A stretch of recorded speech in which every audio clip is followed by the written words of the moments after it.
but he tempered it with understanding and acceptance. His list of glasses was never full, yet he wanted to avoid adding more. His youth would tell him he could fight this setback, he only needed to believe in himself, but the benefit of youth was time. Time to make mistakes. Time to be laid back and relax. Time to be foolish. Time to fail. Maturity told him to make do with the little time he had, and so he began to build his tower. He felt no changes after the first point, and he kept pushing soul points into Ouroboros. When he hit the 10-point mark, he reached a threshold and his body began to change. At this moment, the golden liquid in the shell had reduced, but it still filled the egg, and because the egg was shrinking, the liquid had always enveloped his entire body.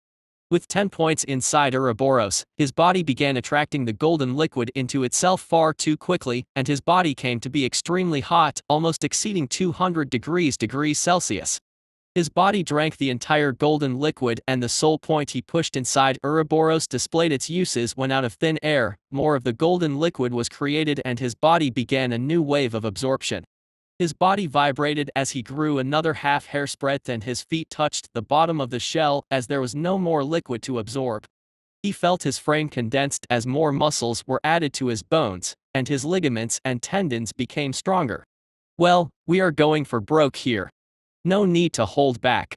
Rowan dumped the remaining 18 points into Ouroboros and his body accepted it like a greedy desert receiving the first rainfall for decades, and more Empyrean essence materialized inside the egg. The instinct of his bloodline was going insane. It was not supposed to be fed this amount of Empyrean essence inside the shell, and this event was unprecedented. Rowan had unknowingly broken a balance that regulated his growth. The material universe had a fixed amount of Empyrean it could hold, and from its birth to its demise only a limited number of Empyrean were permitted to be born. There were reasons why there was a limit. Chief among them was that an Empyrean was too powerful, each of their movement held the might of stars, and the area which they could affect with their activities was not measured by countries or continents or planets or even solar systems but by galaxies. An enraged Empyrean could cause the demise of an incalculable amount of life in the universe, and battles involving Empyrean were incredibly rare using the timescale of the universe, but the possibility of terminating the material universe was an option during such conflicts. So, their numbers were kept very low. Some universes opted for not creating Empyrean at all, but those universes no longer existed. It was the normal state of affairs where the territory of an Empyrean was a galaxy or multiple galaxies. The second most important reason was that on the creation of each universe, there was a fixed amount of Empyrean essence that could be produced. A universe would keep yielding a limited amount of Empyrean essence until the final moments of its lifespan. When an Empyrean was to be born, the universe allocates the essence that was its due, and depending on the bloodline of the Empyrean, it could be in differing amounts, it could give no more or less, it was a fair amount that could not be changed. This essence would only be given once at the birth of the Empyrean, and it represented the growth limit of that Empyrean. Although the universe needs Empyrean for its defense, it would not make them more powerful than it could contain. Rowan had used his soul point to break a balance that has existed since the birth of this universe. He produced more essence for his growth that surpassed the limitations imposed by the universe, and his bloodline was going crazy. A series of events had led to this moment. If Rowan had activated Ouroboros without any concern for his lifespan, then he would be in deep sleep for at least a year, slowly absorbing the Empyrean essence and growing at a fixed pace. But his mind was unsettled, and the addition of an abomination had disturbed his slumber, and he was fully awoken. His soul Caesar bloodline allowed him to contain the stuff of creation itself, and the primordial record permitted him to execute that power into a bloodline of his choosing.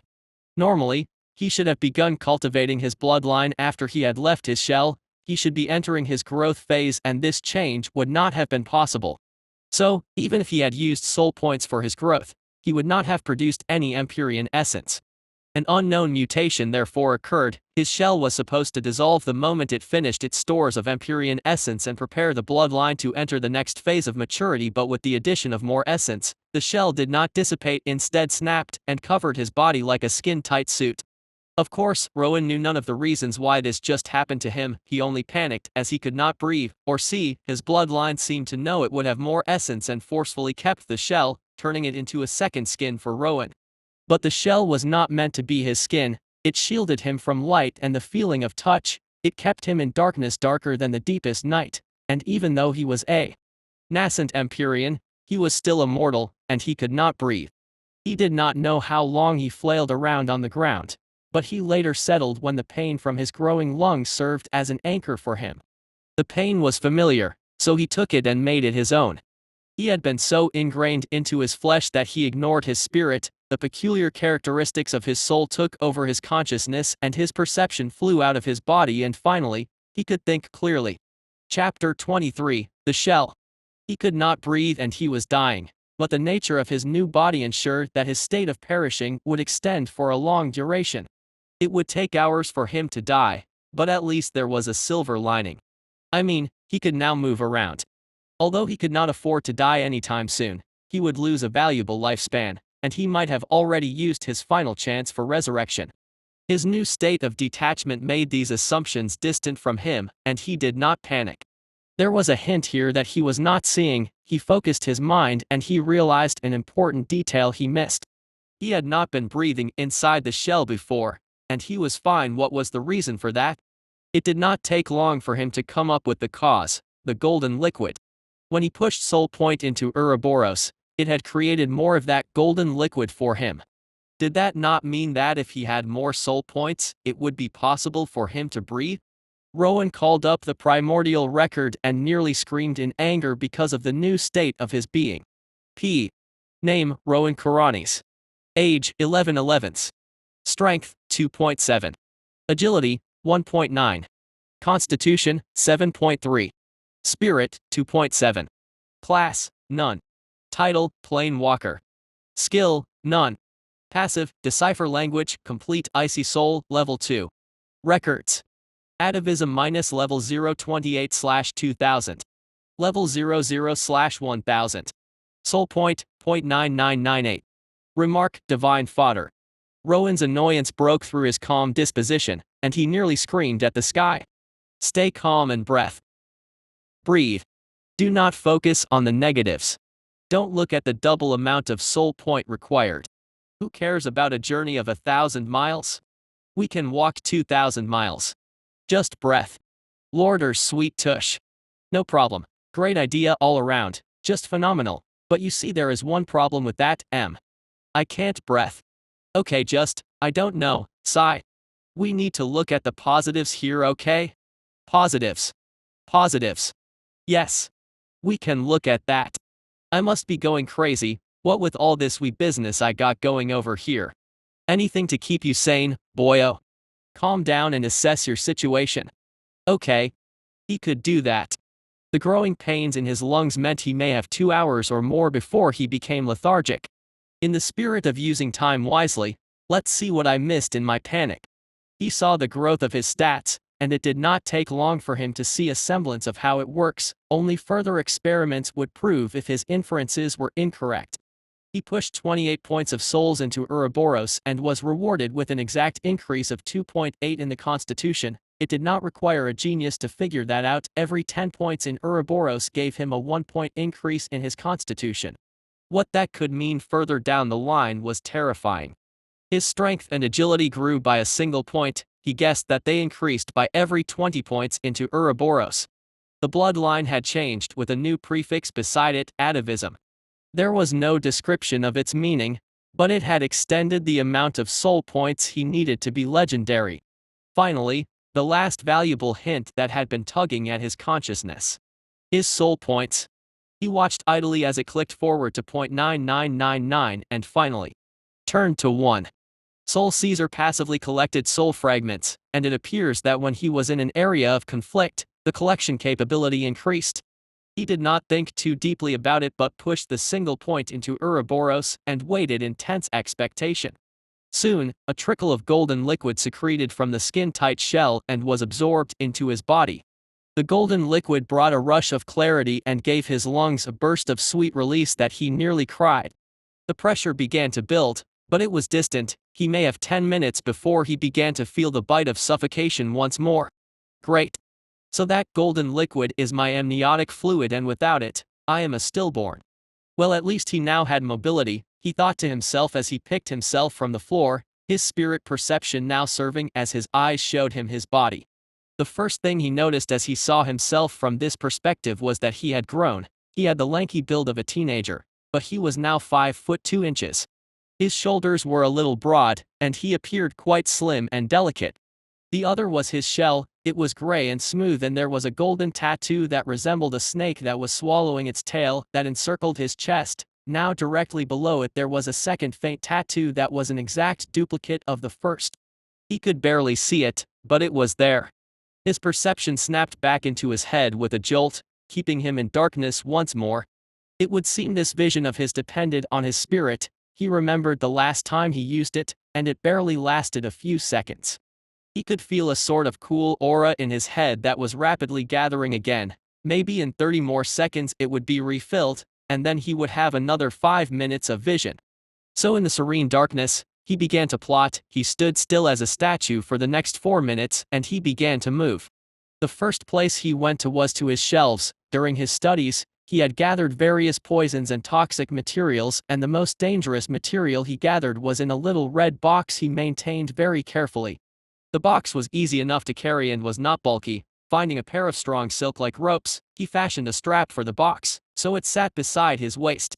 Then he walked to the center of the room, where the divine weapon he used to kill the demon wolf was kept. He took it and attempted to cut through the shell with the most powerful weapon he had, but he failed. The blade of the divine weapon slid across, not leaving even a scratch. Next, he had to find clothes, but he paused when he saw neatly folded clothes and shoes aside from the door, most likely kept by Maeve. She does think of everything. It did not take long for him to wear the clothes, and he felt like a mannequin in a fashion house. The underwear must have been of excellent quality, but he could not feel it. He wore black trousers that were a little too small, but still fit perfectly enough. Maybe she anticipated that he might grow, but she underestimated the amount. The robe she gave him was black with purple linings on the edges. He had to drop the red box to wear it, and thankfully it came with a hood. He wore the shoes and walked to the door, where he paused, and 2 seconds later he fell into darkness. In 30 seconds, his sight returned and he hurried down the stairs.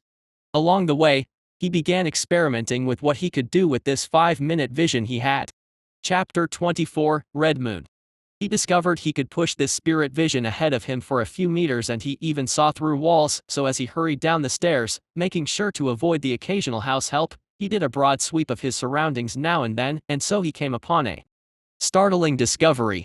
There was a shaft made of unknown materials, like an elevator, in the middle of the manor. The manor was 4 stories tall, and his laboratory was on the topmost floor. This shaft began on the 3rd floor and extended to the bottom floor, but it led nowhere after that.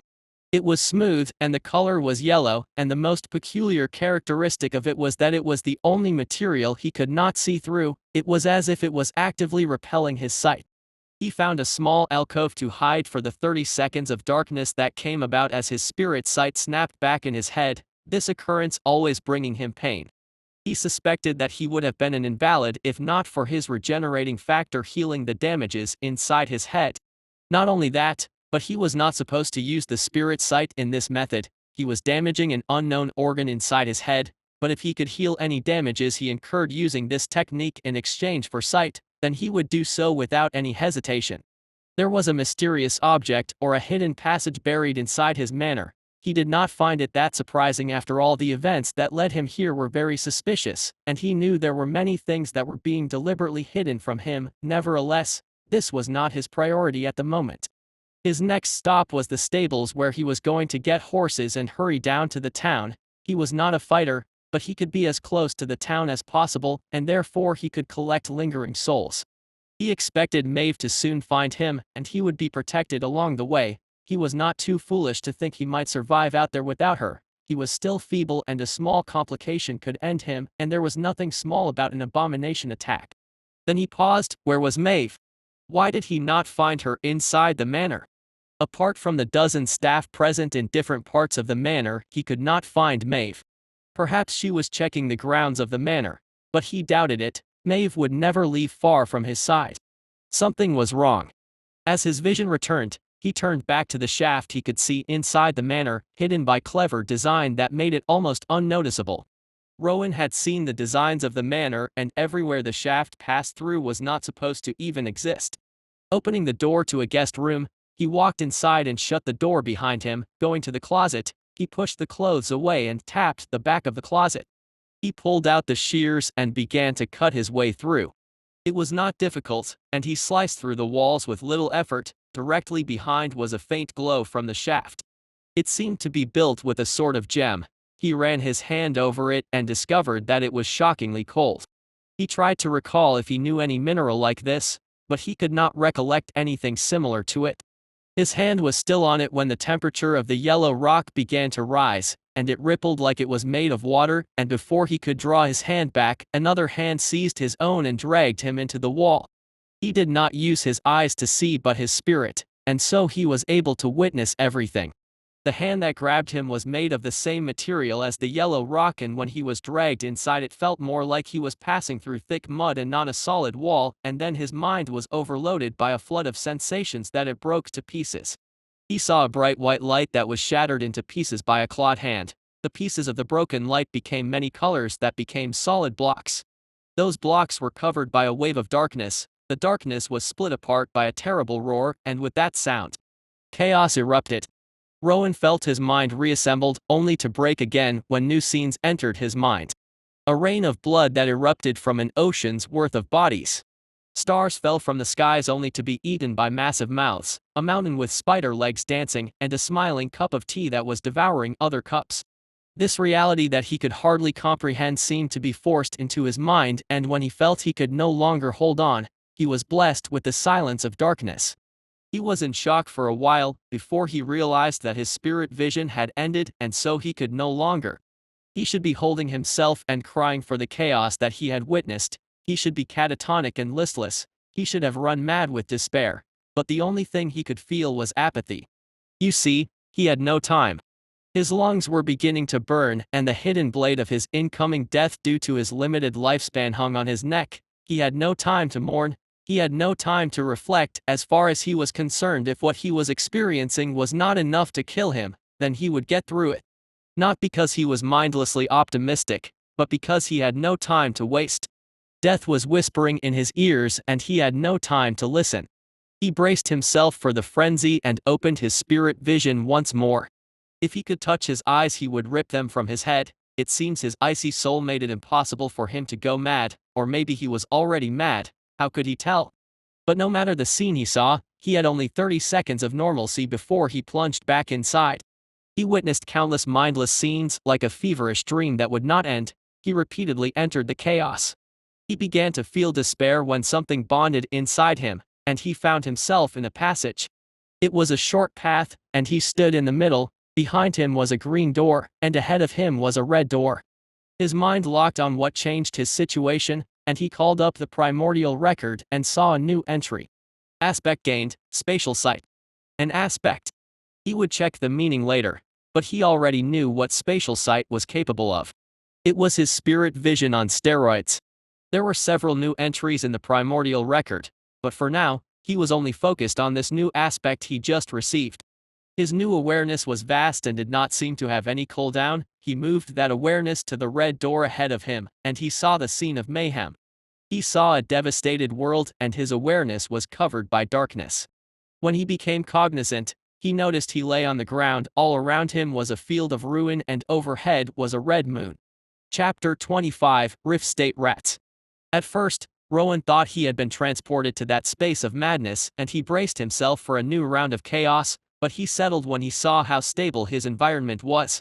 His sight focused on the moon again. It was larger than the ones he had seen on the two worlds he had the privilege to live in, almost taking a third of the sky. Deep pits and craters adorned its surface, and they resembled oceans filled with blood. The sight was enigmatic, and he lost himself in a few seconds, baying in the glow of the moon. He pulled himself away from the wondrous sight with an intense force of will. His sight swept across his body, and he noticed he was on a circular formation made from the yellow rocks he touched at his manor. He could dimly see that passage with the green door and red doors when he focused his sight on the formation. From inside that passage, he knew that this world he found himself in was devastated, and he was in a small corner of it. He wondered where he found himself. His new sight was special as he could track the trajectories of sounds and motion. It encompassed more than sight as he could see heat and odor, even pressure, and a myriad of other forces he was not even aware of or even begin to comprehend. It was a brand new world, and if he survived his first year, he would make sure he understood and enjoyed the beauty that his new sight was capable of showing him. It may seem that his suffering and near madness had granted him a powerful ability, and he no longer needed his eyes for the moment. There was something about this world that felt ancient. Around him was a scene of desolation, crumbled towers and bridges, a castle that had been torn in two, broken spires shooting in the cloudless sky like the broken teeth of a giant, and massive mountains that were covered in scales. One of the mountains moved and opened a jaw filled with teeth the size of trees. Oh, hell no, is this the classic case of jumping from a frying pan into the fire? He pushed his spatial sight back to the formation and saw it was beginning to build a certain energy. The energy felt familiar. It was what drew him to this world, and he hoped it would also take him back. He estimated it would be completed in a minute or two. He did not see any present danger to himself presently, so he finally decided to check his primordial record. He was certain many things had changed inside. Name, Rowan Kuranes. Age, 11/11. Strength, 2.7. Agility, 1.9. Constitution, 7.3. Spirit, 47.9. Class, none. Title, Plain Walker. Skill, none. Passive, Decipher Language, Complete, Icy Soul, Level 4. Records. Atavism -level 029/2000. Level 00/1000. Aspect gained, Spatial Sight, Spirit +30. Passive skill upgraded, Icy Soul Spirit +5 Level 3 Spirit +10 Level 4. Soul point 75.5678. Remark, Divine Fodder. At first, he had missed it, his eyes popping out when he saw the growth in his spirit. Then he saw his rapidly increasing soul points and would have wept in happiness, but he had forgotten how to cry. In the madness of this past few days, something inside him had been broken, maybe never to be fixed again. Everything he once knew was the basis of his entire belief. His character had been shattered and he was numb. What was a man but his beliefs and ideals?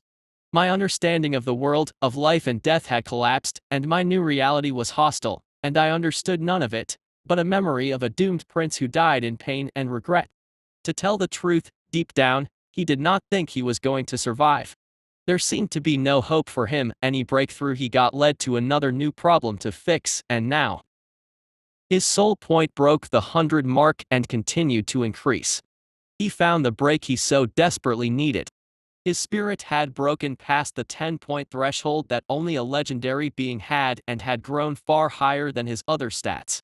Rowan now realized how profound the effect of such a high spirit was on him. His spatial sight he once thought had no cooldown was wrong, it has one, but his spirit could comfortably support the expenditure. The reason he could pull through the space of madness was not only because of his tenacity but also his spirit, which had grown to accommodate many of these supernatural forces. Spirit was one of the most important stats. It encompasses reasoning ability, comprehension capacity, force control, and so many other things. It was one of the most difficult stats to raise. If any stat reached or surpassed the legendary state, it usually came with benefits and an additional quirk. For Spirit, it was parallel processing.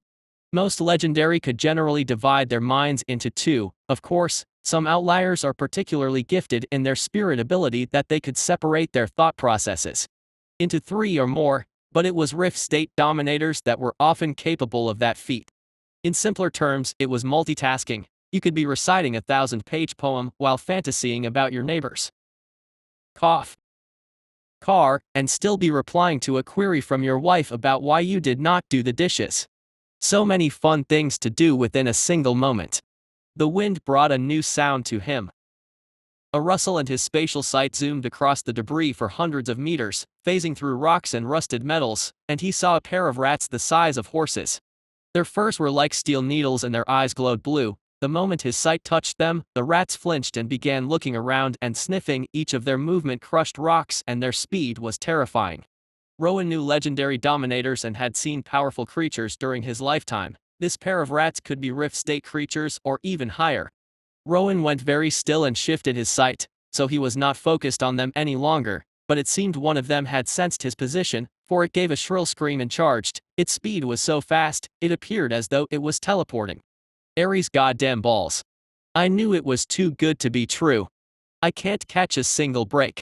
Nevertheless, Rowan knew he had to stay here for as long as possible, his very existence depended on it. Every single second he spent here meant more soul points in the coffer. The speed of the rats was terrifying, but with his spatial sight, he could analyze their movement paths, and even though he could not react to them, he could put a barrier to slow them down. How was he to do that, exactly? He had an idea. He was not sure that it would work, but he would make do with the tools available to him, for a single one of these rats, he was sure, could kill everyone in his town and beyond. Rift State creatures were powerful because they had access to ether. He divided his mind into two parts as he tracked the incoming rats while ascertaining the best place to lay a trap. Their movement was not linear, so the calculations were difficult. Chapter 26, Killing the Rats. His hands fiddled with the straps around his waist as he drew the box forward. He had to input a series of codes to prime the various poisons inside. He was going to release all of them at once, but he had to keep his mind focused on the incoming threat, or he would lose the initiative. The benefit of an enhanced spirit was more apparent here, for he used the movement of the rats he had observed over this short period and created a model that could act as a predictive mechanism. But this action, while remarkable, took all of his two mind processes, and he could do nothing else. Not seeing any drawback, he attempted to split his mind again. His mind parted easily once more, and now he had 3 running thought processes. His amazement could be put on hold as he rapidly inputted the code. It was a series of circular moments on a rotary dial set in the middle of the box. They spelled Biener, the name of his father. He did not want to think about the thought processes behind naming the lock used to contain poisons after his father. The motion primed all the 30 select poisons he had gathered over time, and the poison included one particular sinister variant. It was called a blood mort. It was a sentient cluster of death that resembled tiny, microscopic flies. They could enter the bloodstream of their victims through any orifice, and they secrete a hallucinogenic toxin inside their blood that confuses the victim as well as shut off their organs before they feed on the blood and multiply. A thoroughly nasty cookie. It was a present given to him by his mother for his 18th birthday. The details of that day were blurry in his mind, but Rowan had an intuition that with his enhanced spirit he would be able to dig into the blurry memories he had. But to be fair, this was the most badass present he had ever received. Maeve always gave him gigantic weapons he could not even lift, talkless of wielding them, but Rowan guessed it was her way of showing her care. He remembered he blood-bound these poisonous clouds of death, but had to keep them away in the red box because they were too dangerous. When he began collecting weapons, his first instinct was the red box. It was the most dangerous thing he owned. The rest of the poisons had their special effects, and these would be the barrier he used against the charging rats. His expectations were not high, but if they could delay for a minute, it would be a steal for him. As he watched his soul point exceed 130 points, his heart began to hammer in nervousness. The rats were now a few hundred feet from him. He ran the simulation multiple times, and he threw the box. As he did, he shifted one of his thought processes to the formation beneath him. There were 23 seconds left before it was ready. That was not a long time. The box began to fall 15 feet from him, and as though they teleported, the rats appeared at the very moment. There was no indication of their movement, they were just there. 2 balls of muscles and dread, with blue eyes that burned like acetylene flames. One of them snapped at the descending box, and it exploded in a wave of red fog, covering the rats. Rowan watched in tense expectation, as the one that bit the box sneezed and looked around in visible confusion and simply inhaled the poison fog, shook its head and disappeared, only to reappear with its mouth clamping around Rowan's leg. The other rat seized his hands, and they began to chew as they dragged him in opposite directions. His limbs did not survive a single bite, they simply vaporized under the unearthly force, but his shell was intact. Rowan did not mind the pain, for his worries were not that he should not be moved from the formation and that his shell would hold. His sight could see a couple of micro-tears appearing on the shell, but thankfully, the shell could repair itself and the microscopic tears healed fast, but it was only a matter of time before the rats would chew through them. He was not drawn away from the formation because the rats dragged his body in opposite directions, each of them wanting the prey only for itself. Rowan checked the formation. 10 more seconds. The rat chewing on his hand got tired of gnawing at his tough shell, and with his spatial sight, Rowan could almost anticipate where it was going next: his neck. He pushed his hand to shield his neck, and that instant the jaws of the rat clamped on it. If he had waited a single moment, he would have been beheaded. The other rat went for his waist and he was cut in two, but his shell did not give. The pain was beginning to build, but it was still within Rowan's threshold. As long as his head was not crushed, he would not die. 1 second. Done. Rowan poured his spatial sight furiously into that dim passage, and existence winked out, and he reappeared inside the passage. He was ecstatic and began to laugh. His body was mending faster than he could even catalog the damages done to him. He heard a couple of long shrieks and his awareness burst out of his body, and he saw two giant rats twitching beside him. They were frothing at the mouth and their tails were slapping the ground. The sound was like gunshots. Well, what do we have here? He rapidly pushed himself back. Any motion from them could disintegrate his body or his head. When he was as far away from them as he was comfortable with, he stopped and looked at the agitated rodents. By now they had begun to bleed from their eyes and ears. If they were going through the same experience as he did before he gained spatial sight, then he pitied them. The rats screamed and they began to thrash madly. Perhaps they sensed the presence of death, for in the next moment, they exploded into pieces. Spatial sight showed Rowan a particular sharp piece of bone zooming towards his head, and he barely moved out of the way, but it still impaled him through his neck and out the back. He choked in his blood for a short while before he got back to his feet. He had begun to feel a strain on his senses, and he pushed his sight to the green door behind him and found himself on the floor of the guest room. Rowan lay on the floor for a while, his burning lungs a soothing pain from the chaos. Chapter 27, Massive Gains. Rowan could not tell how long he spent in that world, or if the time duration was the same as this one. This could be an essential concern, but his burning lungs served as a reminder that he should check his record. Nonetheless, with hope in his heart and a glow in his eyes, he called up the primordial record. Name: Rowan Kuranes. Age: 11/11. Strength: 2.7. Agility: 1.9. Constitution: 7.3. Spirit: 47.9. Class: None. Title: Plain Walker. Aspect: Spatial Sight, Tier 1. Skill: None. Passive: Decipher Language, Complete. Icy Soul, Level 4. Records: Atavism -level 029/2000. Level 00/1000. Soul Point 465.4379. Remark: Divine Fodder. His jaw dropped at the massive amount of soul points he had accumulated. He did not expect this amount of soul points. By his estimation, he should have maybe 150 soul points, judging by the time he spent in that world. His mind touched on the reason for his massive soul point gain: the rats. He shuddered a little. Those rats were rift state beasts. What sort of world was that? Generally, for weak species like rodents or insects that had massive populations, their bloodline restricted them to legendary, and they could only survive in large numbers. He remembered those mountains that were moving far on the horizon. If the vermin were rift state beasts, what state of change would those monsters on the horizon be? That world could be his salvation, but it could easily become his ruin. His shell was tough, but he doubted it could withstand a sneeze from any of those monsters, and a more chilling fact was that there were multiple of those colossi. Did that mean there were more dangerous creatures in that world? He kept those speculations for later. As far as he was concerned, if he did not die soon, he may get to reach those heights one day. He recalled the vision of the Ouroboros record when he first activated the bloodline. Furthermore, he saw an Empyrean tearing a planet apart as he woke up, and he carried an entire continent in his palm. That was his bloodline pathway. Unknown to Rowan, however, his bloodline had already begun to shift from that vision. That may have been his previous ultimate form, but now he had surpassed that vision. Rowan frowned as he assessed his bloodline. If it were not for the change in the Ouroboros bloodline, he would be halfway to the legendary state by now. But he would not focus on the drawbacks. As far as he could tell, being more powerful was not a bad thing. But he did not forget the reason he stumbled on this yellow space rock. He was looking for Maeve. With spatial sight, he could easily peruse the entire manor, and she was still missing. If she somehow found this rock, she would not survive the experience. He had not seen her or any of her remnants on the passage, and neither in that other world.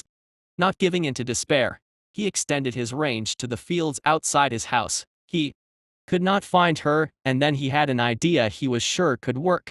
But first, he needed to upgrade Ouroboros to the limit. His powerlessness was a bitter pill to swallow, and sincerely he was tired of his frailness. Giving thanks in his heart for this new opportunity, he stood up and began walking to his lab.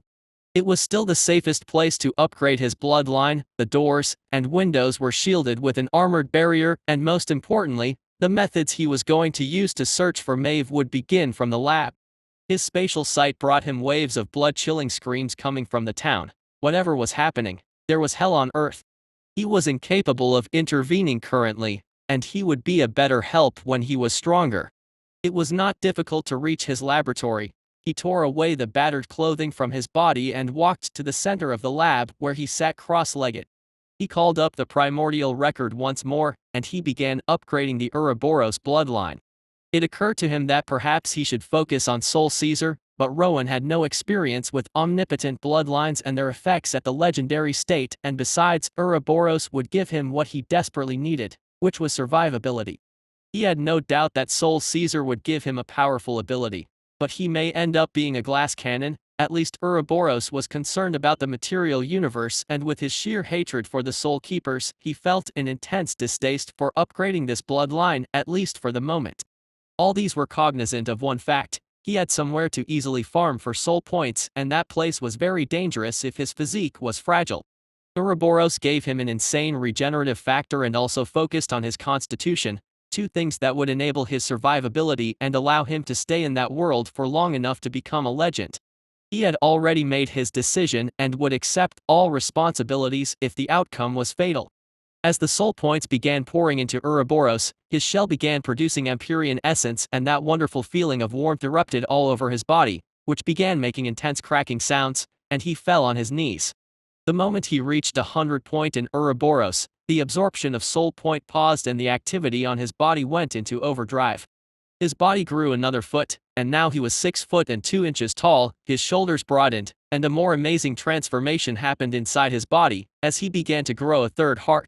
He felt his body vibrate down to his cells, and he felt strength flowing in his veins. He wanted to scream to the heavens. What is this feeling? His new heart created more pathways through his body, and it began to link with his other 2 hearts.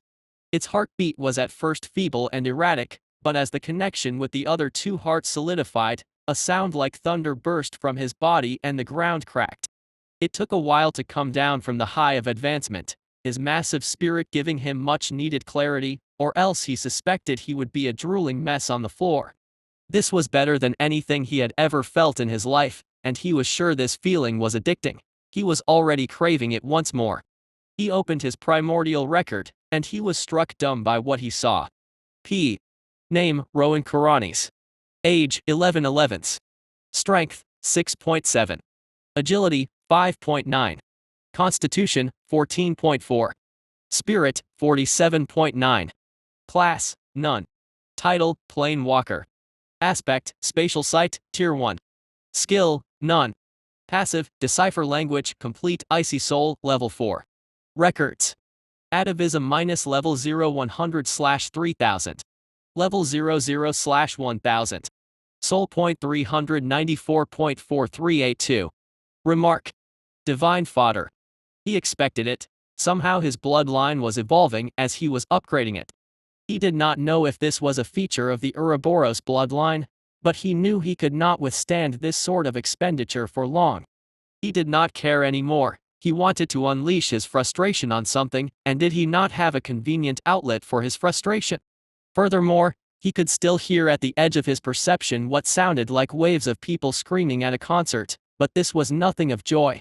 For out there, evil walked the earth, and they had begun harming the innocents. He saw no reason why he should not return the favor.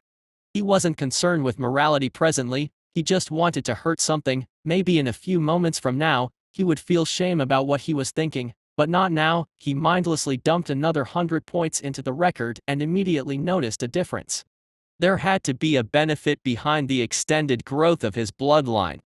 If his omnipotent record got more complex, then there should be visible effects. Oh boy, was he right. Chapter 28, Hunting Trails.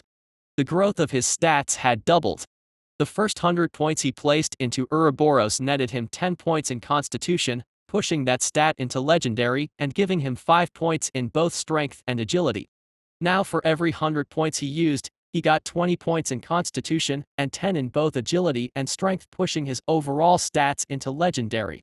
By all manner of speaking, he would be judged a legendary being, but he alone knew he was still in the mortal state. He was still in the first state of change and his bloodline had not traversed to the next state, but his stats growth was unreasonable. Leaving only 4 points of soul remaining, he poured the remaining 290 points into Ouroboros and endured his body breaking and rearranging itself. His muscles grew and compacted and his weight increased, but not as much as he thought. He chalked the reason to his growing agility, for as this stat grew he felt a cool wind blowing through his veins, that seemed to be aiding every movement of his body. His growing strength felt like he had ice moving through his muscles, ligaments, and tendons, while his constitution felt like lava flowing through his bones. He looked at his current stats and basked in their growth. He had made progress. Yeah, I am no longer a fodder. The primordial record must have agreed with him, for it upgraded his overall remark. P. Name, Rowan Kuranes. Age, 11/11. Strength, 45.7. Agility, 44.9. Constitution, 92.4. Spirit, 47.9. Class, none. Title, Plain Walker. Aspect, Spatial Sight Tier 1. Skill, none. Passive, Decipher Language, Complete Icy Soul, Level 4. Records. Atavism -level 0 490/3000. Level 00/1000. Soul Point 4.4382. Remark, Divine Runt. Rowan had no benchmark to test how powerful he was now. According to what he knew from the primordial record, the mortal state stat fell between 1 to 10. Above that was legendary, which fell between 10-100, and above that was the rift state, which was between 100 to 1000. His constitution was nearly at the peak of legendary, and his strength, spirit, and agility were nothing to scoff at. For the first time since he arrived at this world, he no longer felt helpless. He squeezed his hands into a fist, his spatial sight tearing across the laboratory as the very air around him was seething. His bloodline growth produced great heat, and he just noticed a glowing circle on the floor that was now cooling. Alongside it were cracks on the floor. When his heart sank, he was beginning to unknowingly affect the world around him. On his shell there were now 2 golden tattoos of a snake swallowing its tail. They encircled his body from his chest to his back as if he had 2 golden rings around his body. The tattoo felt more lifelike as the scales on the snake had impressive definition.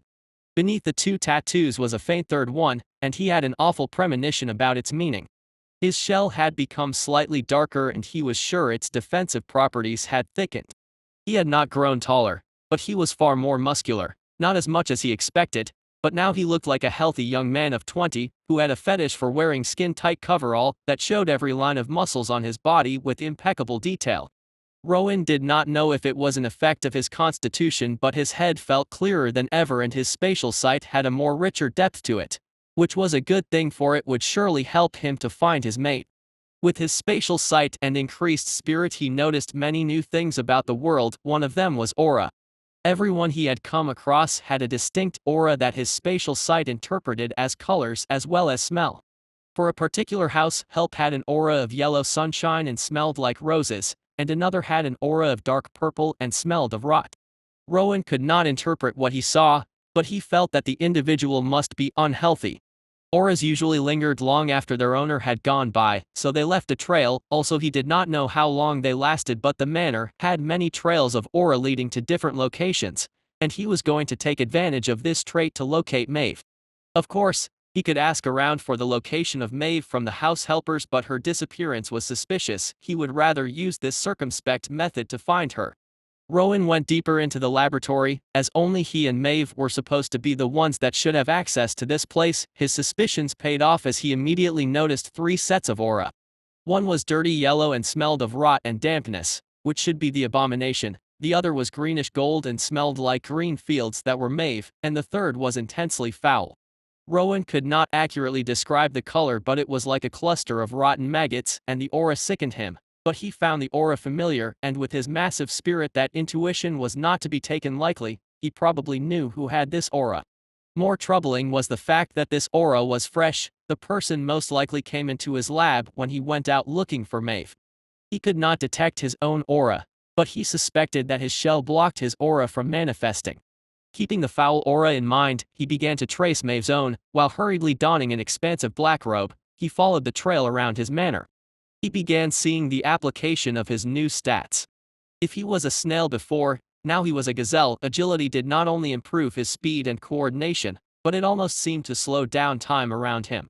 It was a weird sensation, but it should be related to the legendary quirk that agility brought when it surpassed 10 points, which was Quicksilver.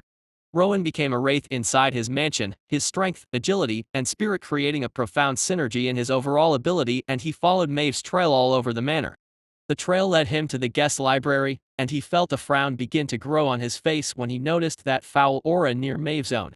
This aura was very strange. It seemed to appear at different locations with no visible trails. The aura enclosed Maeve's, and then both of the auras vanished.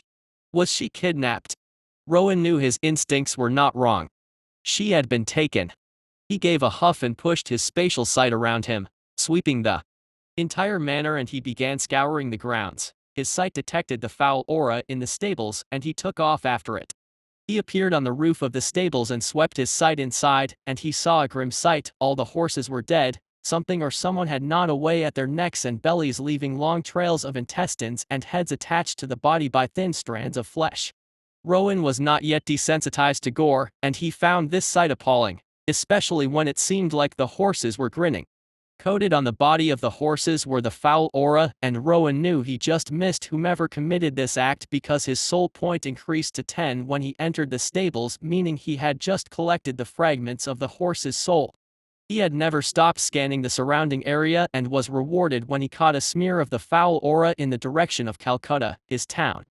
His sight turned to it, knowing this was going to be his next destination. He hoped that Maeve would be alright, as he did not see her body among the dead, and before he did, he was not writing her off. He could not afford to. Chapter 29, Abomination Thrall. Holding tight to the shears, he began running to the town, wishing to free his hands. He tucked the divine weapon into a sheath sewn into the side of the robe, and he focused on his movement. Every foot he placed forward was measured by his spirit. His agility gave him grace in his movement, and his strength pushed him forward as if he had springs beneath his feet. If he was not running towards a horrible encounter ahead, he would have enjoyed the sensation of running. Moving that fast was intensely delightful, and for every second that passed he became faster, as his body became used to such intense movements. His spatial sight to the ground, and he could read the terrain like a book, avoiding every pit and muddy ground and selecting firm footings. His constitution kept him from feeling any strain. He felt he could run forever. What were abominations in the first place? There were many explanations about their origin, but it was primarily centered around a hellish event that took place in history called the Great Massacre. Great was not a word used lightly in any context in this world. His thought was interrupted when his sight picked up a flying object a few meters above him, and he willed his sight to shoot towards it. It was an arm from a male that had been roughly torn from the shoulders. Sensing the aura around the arm, his eyes widened in surprise. He heard a deep thump ahead of him as if a small mountain fell on its side, and he saw a surprising sight ahead, and he hurried over. His breath settled when he saw who was ahead. It was Maeve. She held a man by the neck, his feet were dangling in the air, and he was pouring blood from his empty shoulders. Rowan could see another hand on the floor. Judging by the wound, she did not use a blade, she just tore the arms off. Jesus H. Christ. Tell me everyone you know that is responsible for this? Rowan had never heard her voice like this. It was cold. The aura of the man she held was that foul aura he detected inside the manor. The man began to chant, "Mother, guide and protect my heart. My heart beat for your glory, my pain your dues. My suffering, your..." Maeve interrupted him by taking his ankles with her hand and crushing them, all whilst holding him by the neck. Rowan saw she gave enough space for the man to breathe and scream. If you think your suffering would save you, then I promise you are very wrong. It does not matter when, but know that I would break your mind as I destroy your body, and every moment you hold back is enjoyable for me. The man began to laugh in a weird manner. That seemed like crying. Snots poured down his nose as he yelled, "Infidel, you shall see the glory of her gaze. Like a storm that shakes the earth beneath your filthy feet. Lay your lost souls in her care, usurper. I have not even begun breaking your spirit, and you are already looking for the solace of madness." Maeve whispered in his ears, "I can promise you that it won't save you." Rowan saw the stream of yellow liquid dribble down the legs of the man. Maeve cocked her head to the side, and she suddenly stamped her feet. The ground cracked beneath her, and her feet penetrated the ground until past her ankles. She dragged her leg up to bring with it a massive chunk of rock, and fired it at Rowan's direction. Rowan was appalled at her coldness and the sheer brutality she was inflicting on the mind and body of that man when it clicked. The rock was heading his way. Maeve just attacked him. He swayed to the left, letting the rock whistle past his face. He was astonished by her actions before he realized she had not seen his appearance for a while. The last time they spoke, he was a child inside an egg, and now he stood at an equal height with her, and his appearance must be otherworldly. His robes might cover his body, but it was still possible to see a slight golden glow on his chest. His feet were bare, for he did not have any shoes that fit, yet they were covered by the dark gray material that also covered his face. Rowan in his past life would think he was a walking mannequin. "Hey, it's me." A blade stopped an inch from his throat. Rowan swallowed, somehow not trusting his shell to hold. His eyes swept down the breadth of the blade to her face, and he saw Maeve critically assessing him, from the shears at his waist to the robe that he wore. "Master," Maeve said, "you're a bit different." "Well, that's an understatement if I've ever heard one. Yes, I am different. I am a fast grower, it would seem." Maeve looked at him with wonders in her eyes. "Your presence is different." She bent closer and sniffed delicately. "You are like a piece of living metal. There is no sign of life from you, yet you with life. I can't explain what I'm sensing. Don't try. Even I do not understand everything with this new body of mine." Rowan tried to piece together the image of this Maeve, with her eyes filled with wonder at his new body to the person who was tearing a man apart. Even presently she had her hand around the throat of the broken man, whom she had dragged to his side. A trail of blood and flesh littered the ground behind her. She had moved so quickly to attack Rowan that the legs beneath the man were nothing but stumps with few meat gristles hanging from them. "Is that?" Rowan gestured at the quivering mass of meat that was the man, his eyes twitching at the sheer suffering the man must be going through. "He's a saboteur." Her expression became downcast. "Master, I think I might have made a terrible oversight. Even though the appearance of the abominations was suspicious, I chalked it up to bad luck and the whims of fate. Disasters happen daily, and it might just be our turn to bear the brunt of the chaos. My suspicion began when the abomination entered your lab. I began taking notes of what had changed since we left. It would be impossible to protect you if there was a knife hidden in the dark to take your life. That's when I discovered our food stores had been poisoned. Except for your hidden stocks, the rest are useless. Now I know that we had been breached by a malicious enemy and not just a mindless abomination." She dragged the man, so Rowan could properly see his face. He recognized him. He was the groom for the mansion, Olaf, someone Rowan barely took notice of. He was a widower who had been under the Kuranes family's employ since the days of his youth. "This filth," Maeve said, "is a thrall for an abomination. He must have done many unknown deeds to further the spread of the abomination, among which is the slaughter of the horses and cattle, our means of transportation and food cut in half." Rowan felt a headache. "How much will that affect our survivability?" Maeve paused and thought about Rowan's question for a while. He liked that. She was not excessively rash. "Going by your movements, I would guess you are already at the legendary state, and far along this state of change, for that matter. I don't even want to consider how you did that in less than 2 days. That is the only good news we have. For at least I know you would be able to survive weeks without sustenance outside of battle. That has to drastically improve your odds of surviving." Rowan did not correct her that he was still in the mortal state and that he got so powerful in a matter of minutes, not days like she thought. Chapter 30. With power, you conquer. Maeve turned around to the town, which was a few miles away, and even from here, the screams could be heard. She gestured towards the town where smoke and flames had begun to grow and spread. The smoke mixed with the fog, placing the town in a weird state of night, with the glow from the flames turning a shade of red. From afar, it resembles pairs of red eyes staring through the darkness. From this distance, it was possible to see massive shapes lumbering through the fog. Her pupil shrank in shock. She hoped she was mistaken, but she doubted it. The only way to create a giant battle form for an abomination was for hundreds of battle form abomination to fuse. The entire population of their small town was not enough to create one such giant, but she detected multiple giants inside the fog. What was going on? What could be happening down there? If there was to ever be a hell on earth, it would be here.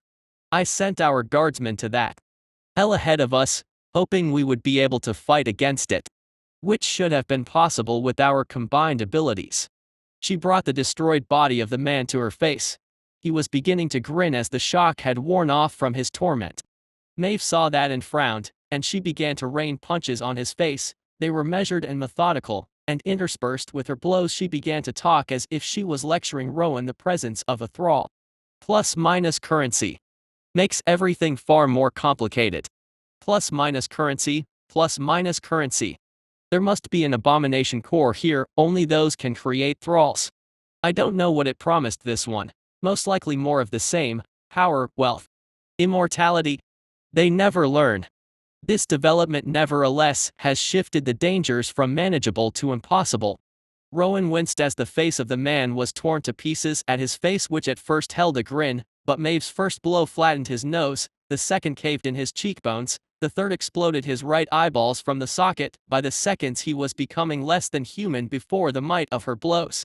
She looked at her handiwork and saw that it was good, and she nodded. She turned to Rowan, who even through his shell was unmistakably shocked by the carnage. His smile is an assault on the senses. There is no time. He is lucky, for I would have broken his mind. Thrall or not. Maeve paused and looked at Rowan. Master, you are a dominator now, and although being one brings numerous benefits in all aspects of life, it also presents its sets of challenges. Most especially when it comes to violence. The world of dominators respects the laws of power and dominance. When you have the power to move mountains, you do not take the easy paths. You conquer, and violence is your tool. You don't have to say that again. Rowan said as he looked at the chunk of battered flesh. Man or thrall, he did not think anyone deserved such torture. He was not a bleeding heart, however. Rowan threw a punch and his fist went through the chest of the thrall, and he held his heart. This is my mercy, he said as he pulled out the beating organ. The body shuddered and finally went still. He deserves none. I can assure you, he has done worse to others who do not deserve such fate. You don't become a thrall by not committing acts of atrocities. Maeve huffed. The soul that Rowan collected from it felt cold. Rowan shrugged, but we are not them, they are monsters. He began walking towards the town. We would give them the treatment they deserve. Mummy. It hurts, stop. Please stop. They are breaking through the gates, fall back. Chapter 31. Stepping into Hell. 3 abominations larvae were shambling towards them, and Maeve deliberately slowed down and allowed Rowan to take the lead. He knew this was her way of teaching him. Learn by doing. Rowan would have it no other way. Seeing these monsters ahead, he leaned towards them. They were all women in the loosest sense of the word. Nothing about them was human anymore. They were the favored gender for the larvae of abominations. He would have felt hesitation to kill these women warped by the touch of the abominations. But it had been studied, and there was proof that the mind was the first to die when you were infected by an abomination. You simply become a conduit to the will of the core. The monstrous babies tied to the women's chests made low crooning sounds like birds, yet their eyes were filled with darkness and bloodlust. His spatial sight made it possible to keep perfect track of everything around him, and he let his intuition take over. The first abomination larvae was a few feet from him when she swiped with black-tipped claws. Rowan did not dodge because he was faster. He simply stabbed with the short sword at the abomination's chest, his target the head of the child. The blade was sharp, and his strength was tremendous. The sword penetrated through the head of the baby into the chest of the abomination, who shrieked at him, yellow saliva spraying all over his face. With a low grunt, Rowan applied pressure upward and his blade sliced the abomination larvae in two, erupting from the top of her head in a flood of yellow blood and brain matter. The body fell on its knees and parted into two like an open book. Rowan lifted his legs and stepped across the twitching abomination. The second one was too close for Rowan to make any effective movement, but he had already planned his next series of actions. He pushed her to the left, his strength enough to make her stumble, and he buried the shears in her neck. The divine weapon emitted a wave of chills that froze her in the spot. The last one was on him, biting and clawing. The legs of the abomination were wrapped around his waist and her teeth were trying to find purchase on his neck. Rowan let it happen for a few seconds, and when he saw the attacks were ineffective, he seized her by the neck and pulled her away from him. He raised his sword and swung at her head. Even with all his advantages, his angle of descent was wrong, and instead of neatly cutting through her skull, the blade went through halfway and stopped. Rowan grimaced and wrenched the blade to the side forcefully, exploding her head like a watermelon. Turning to the last frozen abomination, it took a single blow to free the head off her body. He picked up the divine weapon and shook both of his wrists, flinging away the gore on his weapons. He had wavered when he was about to kill the second abomination. A trace of concern for their well-being crept over him, and his hands shook. Even with the horror these things represented, he had assumed he was sufficiently motivated to put an end to them. He did not know how to feel about this apparent weakness of his, but the screams coming from his town were getting worse, and suddenly all his concerns were dust in the winds. If there are abomination larvae roaming this far from Calcutta, then we have to be careful not to be surrounded. Maeve said, ahead. There are 4 more by the side of the trees. 5. Rowan said, one of them is perched on the top of the elm tree in the middle. Oh. Is that so? Maeve smirked. So you missed the 2 below the ground. Son of a. Rowan muttered. It would seem you have other sensory abilities besides your eyes, master. Yet, you don't use them effectively, Maeve said as she abruptly shot past him. The massive blade she held shimmered away and was replaced by a giant hammer. Watch your steps. Her words drifted into his ears as she leapt and pounded the ground with her hammer, causing a mini earthquake. The ground shattered before that blow, pulverizing the abominations inside the ground. The wave of destruction spread to the trees and uprooted dozens of them. Rowan, anticipating the spreading wave of force, leapt in the air, his spatial sight revealing there was more behind this hammer blow of Maeve. Besides the sheer force, the ground seemed like it was humming. Before his feet touched the ground, every single abomination was dead. The hammer blow had flung them up, and she replaced the hammer with her longsword, and like a dancer from hell, she twirled through the falling abomination, slicing their heads off. Rowan heard her whisper, 1.5 seconds, with annoyance in her tone. They began moving again, and Maeve took a step back, allowing Rowan to dispatch the wandering abominations he saw along the way, giving him advice on proper weapon usage, scouting his surroundings for hostility, and the act of killing efficiently. He did not think he could utilize everything she thought to him presently, but he kept all her instructions inside, and he would slowly absorb them as time passed. For now, his movements were more refined and the swings from his sword were smooth and direct. He began holding back his strength as he did need to put his all behind the weapon. 1/10 of his present strength was enough to cut through the abomination larvae. He began holding his spatial sight around him, always like a bubble, occasionally shooting a burst of them into the ground, ahead and behind him. He wrapped his sight around Maeve, wishing to duplicate her movements. She had a peculiar method she used to accelerate her motions instantly. It was a freaky thing to witness her going from 0 to 100 in a heartbeat and going back to 0 in the next breath. When they reached the edge of the fog, both of them paused. Maeve bent down and began to set up a beacon, materializing various components. Rowan took the time to call up his primordial record, and looked at his soul point progress. In addition to rescuing his people, he hopes to harvest sizable amounts of souls for his growth. P. Name, Rowan Kuranes. Age, 11/11. Strength, 45.7. Agility, 44.9. Constitution, 92.4. Spirit, 47.9. Class, none. Title, Plain Walker. Aspect, Spatial Sight, Tier 1. Skill, none. Passive, Decipher Language, Complete. Icy Soul, Level 4. Records. Atavism -level 0 490/3000. Level 00/1000. Soul point 75.4288. Remark, Divine Runt. That was a healthy amount of soul points he had collected so far. he poured 70 of those into Ouroboros, and his body made cracking sounds as it compacted, and he grew another inch. Maeve turned and looked at him, and went back to assembling the beacon. Rowan was sure she had noticed his height increasing. However, his shell served as a shield to all outside probing, so he doubted she would know the earth-shaking changes happening inside his body. These were his stat increments. Strength, 45.7 52.7. Agility, 44.9 51.9. Constitution, 92.4 112.4. Spirit, 47.9 48.5. Two-headed Ouroboros, 490 560. His spirit did not benefit from Ouroboros, but the more souls he collected, his spirit grew slowly as a result, but this was slow to him compared to his other stats. For anyone else to grow their spirit this quickly was impossible. Yet, this was not the most thing that had happened to him at the moment. His constitution had reached the rift state and everything inside him was beginning to change. "The beacon is complete," Maeve said, as a bright blue light shot from the components she assembled. It would be their guide on the way out and also serve as a waypoint.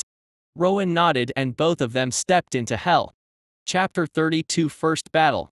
The black fog swallowed them, and neither one of them flinched from that darkness. Rowan felt Soul Caesar drawing many soul fragments with varying flavors. He detected laughter and sunlight and a baby wailing. Weird, he had never had this effect when he collected souls before. Then it hit him. He was collecting the souls of people. Regular folks who lived their lives in contentment. Their souls carried a glow that felt warm and complete. Was this not Elena?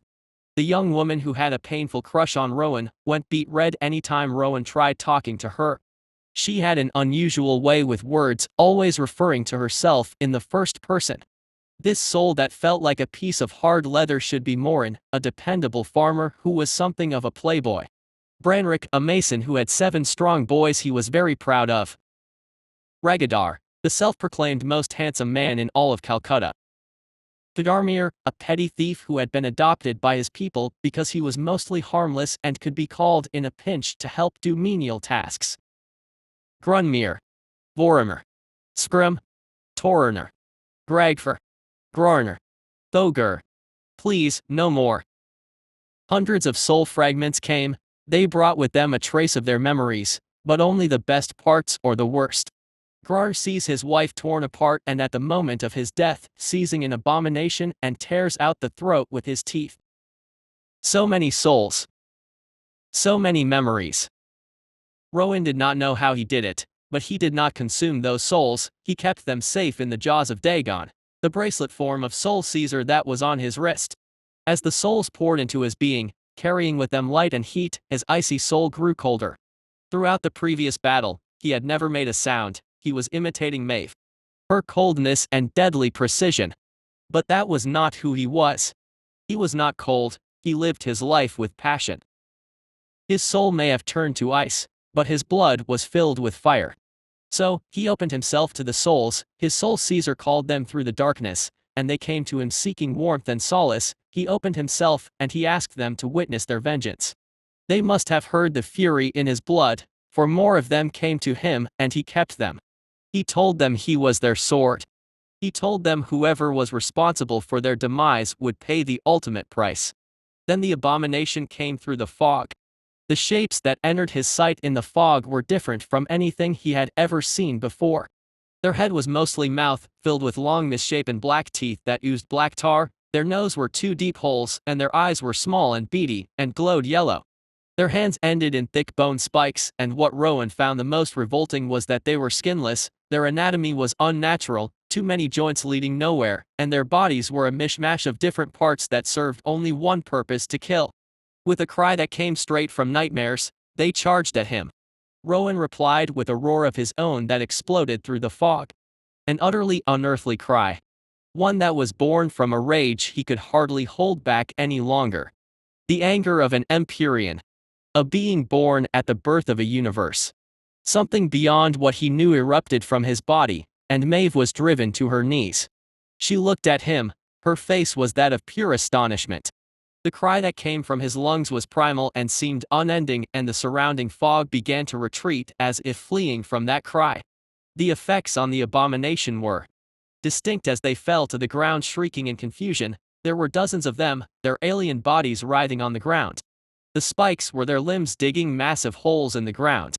The cry from Rowan ended, and the fog had retreated for hundreds of meters around him. Maeve picked herself up, her footing unsteady. "Watch yourself," Rowan told her as he tackled the first abomination, and he did not hold his strength back. His sword and shears turned it into a pile of minced flesh. He disregarded the training from Maeve. His fury could not let anything through. He began to butcher them as they lay on the floor confused, but they soon recovered, and he was already too deep in their midst. Not only that, but he was swamped by a dozen abomination, and he fell to the ground. For a moment he was buried under bodies. Spikes and claws and fangs scrapped his body, wishing to dig through his shell and find his flesh, but they were all denied. He screamed again, stunning the abomination on top of him, and he erupted with all his strength and fury, digging deep inside, and his bloodline began to boil and heat up. The two golden tattoos on his chest began to glow and growls began to emanate from them. He seized an abomination by the throat. He had lost the shears in the confusion, and he pulled and twisted, breaking the spine with a sickening crack. He used the body as a shield and began to push his way out of the pile. His sword fell and killed and maimed any abomination he could reach, while he used the body he held as a battering ram. Limbs were thrown out and bodies were cut in twos and threes. When Rowan stepped out of the pile, he was covered head to toe in yellow gore, and no abomination bigger than a brick was left. His chest was heaving and his legs were shaking, his mind burning like a furnace.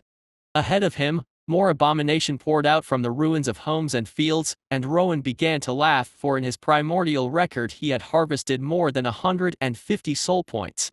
He poured them all into Ouroboros, and his strength returned. His lungs filled with air and his legs steadied and grew stronger like a piece of divine oak whose roots could touch the core of the planet. Maeve. Weapons.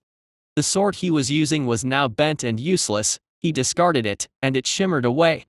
She sent two swords toward him. He caught them and said, "I want bigger ones next time." Maeve was standing back and watching his surroundings. She held back, knowing Rowan wanted to vent. She would stay back and protect him. She materialized many sparking beads and began burning the bodies he left behind. And he charged towards the abomination, going forward deeper into the town, the beacon behind him blazing blue, hoping that they heard him.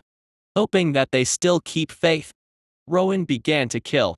His thoughts were aflame. Why should he hold back his strength? He was different from Maeve. He did not need to measure his blows, did not need to fear weakness or tiredness on the battlefield, for with every slain enemy he got stronger, faster. His fatigue eased, his technique for slaughter got more refined, and with every step he took he got better. Rowan roared again, and this time it was as if two voices were roaring with him. Chapter 33 Berserker.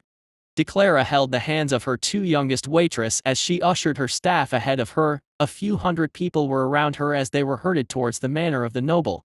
She looked around hoping to pick up more familiar faces, but many people she knew were not with them. The fog gave birth to monsters and the missing people with it. But the people were not the same again. For they were no longer people they knew and loved. They wore a grin that extended until their ears. And the sounds they made led people to madness.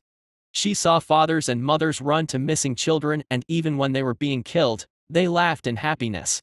Wives ran to husbands who were killing their children and stayed lost in a daze, waiting their turn while they were smiling. They ran to them with open hands to be slaughtered, their faces holding delight. Even as they were butchered by their missing kin, their bodies were then fed to the monsters.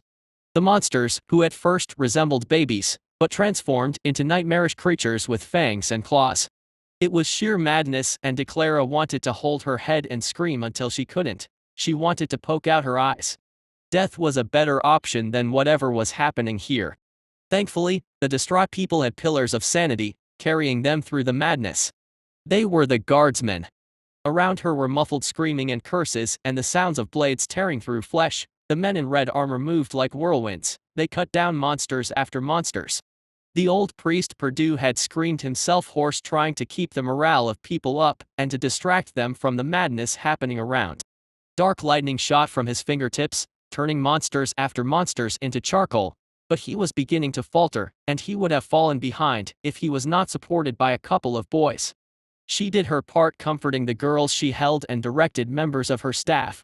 who were used to her commands, and in the madness her words were a source of sanity and guidance. The thick fog made the scene resemble a hellscape. The only source of salvation they knew was the back of the guardsmen, who seemed to be tireless butchers and seemed to know the direction to the manor. Glyn was also a terrifying beacon. He held a bloodied axe, his face was grim, and his hair was white as snow. He gave out long battle cries that were both terrifying and sorrowful. He had become the torch many of them followed through this darkness. She always thought he was a miserable drunk and an overprotective father to a spoiled brat. After his wife died, he isolated himself and drank until stupor every day. His son was the only thing he treated with kindness. This new side of him she saw was startling. He went after every monster with a vengeance and struck off heads and limbs, seemingly not defending himself, yet the wounds on his body did not seem to bleed. They were terrifyingly deep wounds. But they did not hamper his movement but fueled them. The girl she held in her right hand, Laura, mumbled prayers to all the gods she knew and those she heard of. She squeezed Declara's hand so tight she feared she was going to lose the appendage very soon. Her prayers abruptly stopped, and the pressure from her hand slowly began to disappear. Declara turned to ascertain the reason for her silence. Holding her hand was just the bloody limb of Laura. Even detached from her body it still held on fast to her hand as though it was not willing to let go. Declara whimpered. She heard a shrill scream over her head, and the air vibrated as a monstrosity flew over. It picked up members from the crowd and tore them apart in the air as howling abominations struggled to pick the falling pieces of flesh. The monsters seemed to be unending. Furthermore, immense creatures the size of buildings began to emerge from the fog, and for the first time a guardsman fell, trampled under a massive foot. She saw him struggle to stand, but he was torn to pieces. The screams he made were haunting. The carefully managed chaos that was the crowd collapsed into pandemonium. Then the roar that froze the world and everyone in it came through the fog. Rowan's first nascent cry as an Empyrean was not loud, but it had a depth he did not fathom. That cry pierced through the fog and ascended. It swept past everything and reached the clouds, and it went past. An odd bird flew through that cloud, for it was one made from fire and magma. It appeared to move through the air not by the power of its wings but by a fiery propulsion. The red eyes of the bird burned with a piercing glow, and it seemed to be scrutinizing the events below.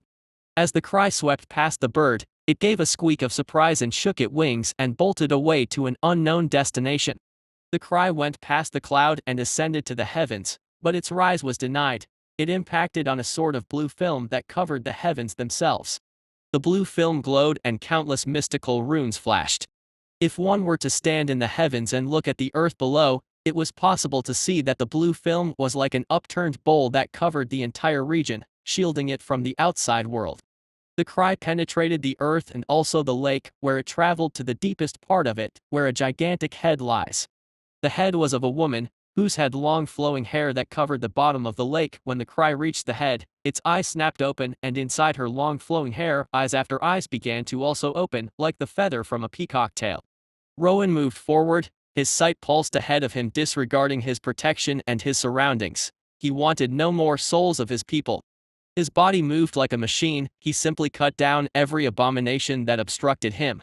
And then he saw them, and the number of people left was a few hundred. Calcutta was a small town that was the home of more than 3,000 people. In a few hours, only a fraction of them were left. Rowan knew if not for the guardsmen and the prompt warning from the priest, no one here would be left alive. But that horrible eventuality was about to happen. Abominations in their hundreds buzzed around the people like flies, thinning their numbers, and a more ominous rumble was behind them as massive figures moved through the fog. Rowan saw with despair that 3 giants burst from the ground ahead of the people. He had to hurry or everyone would die in the upcoming moments.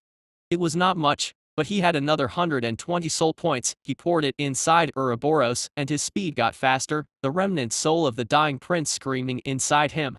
Faster. Faster. Faster. Chapter 34 Berserker 2. Rowan would have been shocked by these giants if he had not seen bigger in that world with the red moon. And unlike those giants that felt unassailable, these just felt powerful. Enough to kill him. Maybe, but Rowan was not going by logic currently.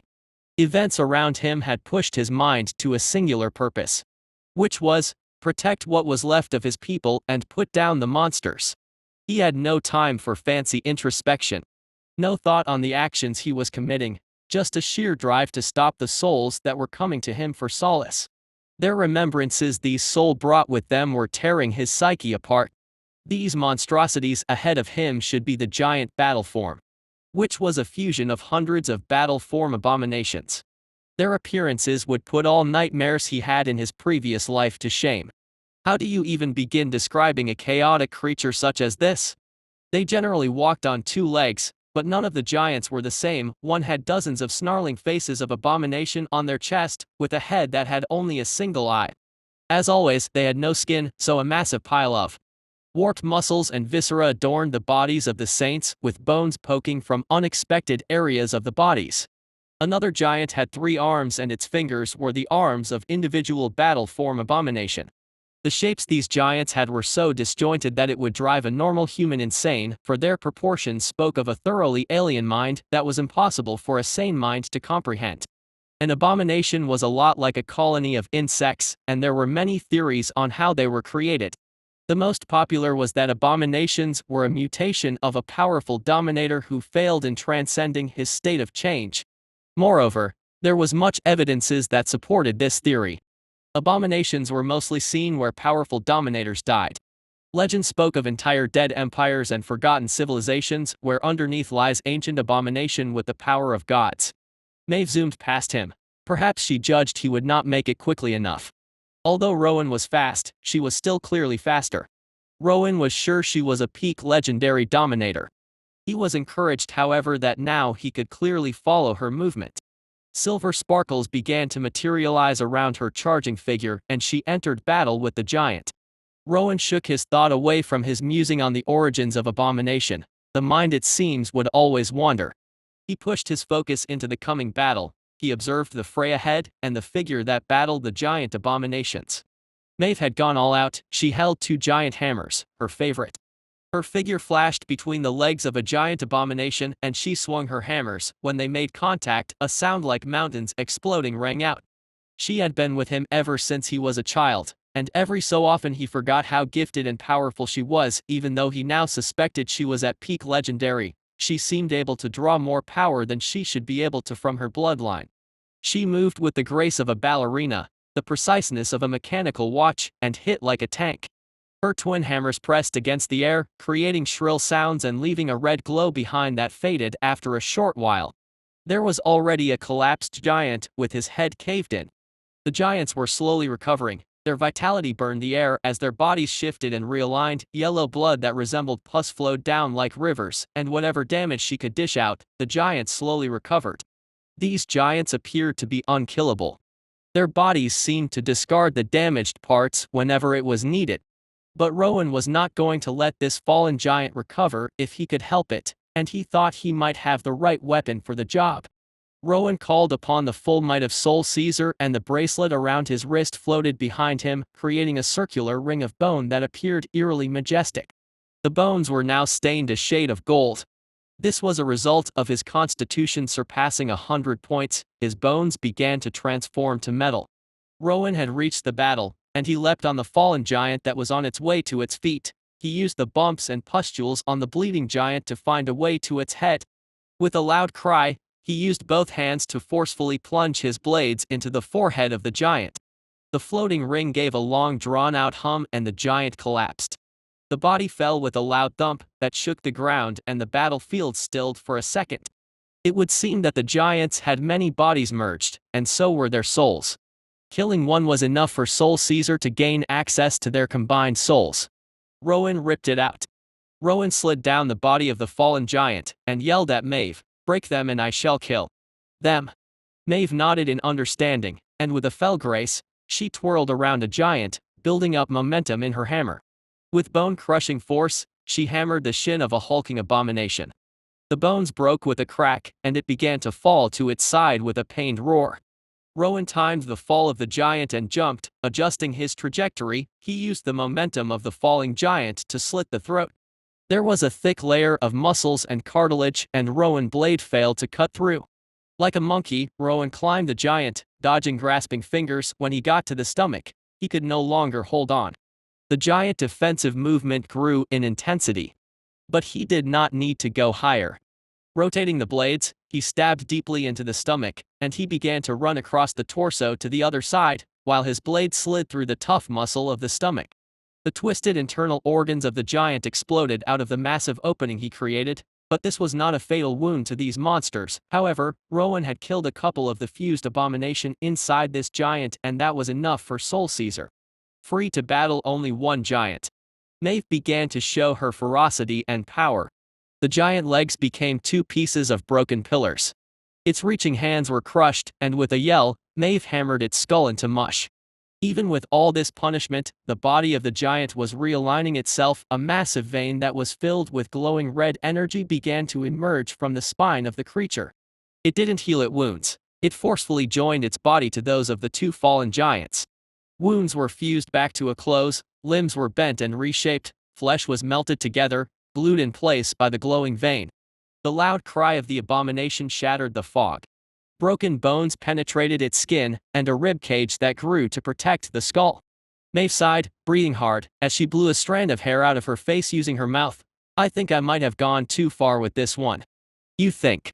Rowan yelled back, his sights fixed on the disgusting spectacle happening. This giant was growing and evolving in battle. The giant shook Maeve away and pounded on her with two great limbs that were a mishmash of bones, gristle, and muscles held together by ropes of glowing red energy. Maeve dodged the assault with stellar footwork, then she was blasted away by a third limb that emerged from the giant's spine. Rowan barely dodged the body of Maeve that was flung into the fog. She had somehow materialized a shield quickly enough to avoid the full brunt of the blow. The giant abomination wailed at Rowan. He could hardly move before the abomination raised both hands and smashed the ground. The ground caved in. A massive number of rocks flew through the air. The vibration from that blow reached Rowan, and his body was shaken and tossed into the air. Inside his shell, Rowan vomited blood. Chapter 35 Berserker 3. Rowan struggled to his feet, picking himself out of the wreckage, the damage he sustained rapidly healing. He felt the surrounding air pressure increasing, and he was covered in shadows. His sight detected a massive rock the size of a car hurtling down towards him. He could barely raise his hands to shield his head before he was smashed into the ground.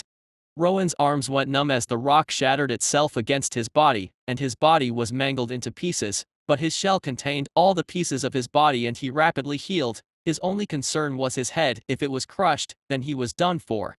Thinking how lucky he was for the shock-absorbing properties of his shell, he knew the only reason he was in this fight was because of the protection it's offered. Pushing himself out of the broken rocks, he rapidly picked himself into a crouch, and when the next rock came, he vaulted forward, dodging the projectile.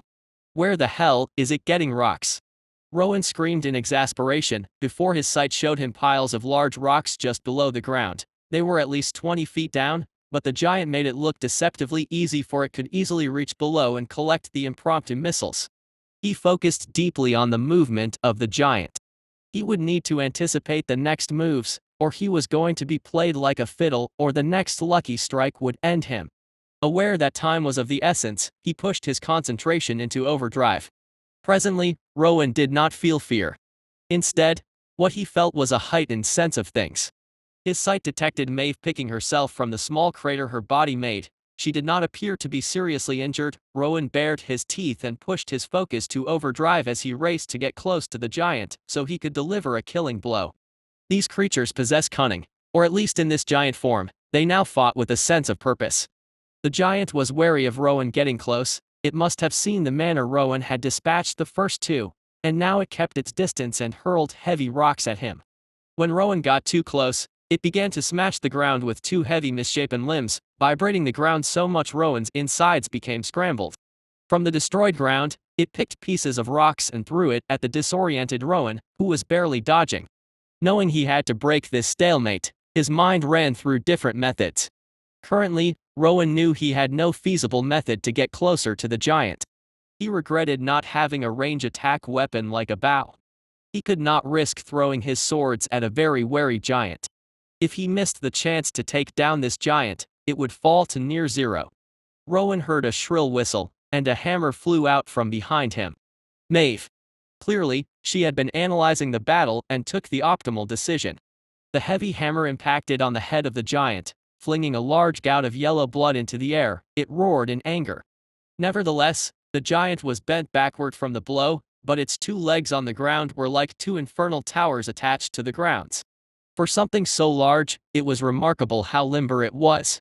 Rowan knew the strength and tenacity of these creatures could not be judged with common sense. For it devoured 2 other giants, and this creature must have Rift State capabilities. A second flying hammer slammed into the disjointed left knee of the giant. Maeve flew out from the mist. Her appearance that she meticulously kept in perfect order was in disarray. Her hair was loose and floating in the winds, her eyes shone with the brightness of rage. Her uniform was torn and Rowan could swear she had gotten bigger. Unlike the giant, her growth was symmetrical and perfect. She still managed to appear elegant even at 8 feet tall. Picking up one of the fallen hammers, she attacked the other knee. On her lips, words that appeared like chanting and music came forth, and her hammer began to glow green.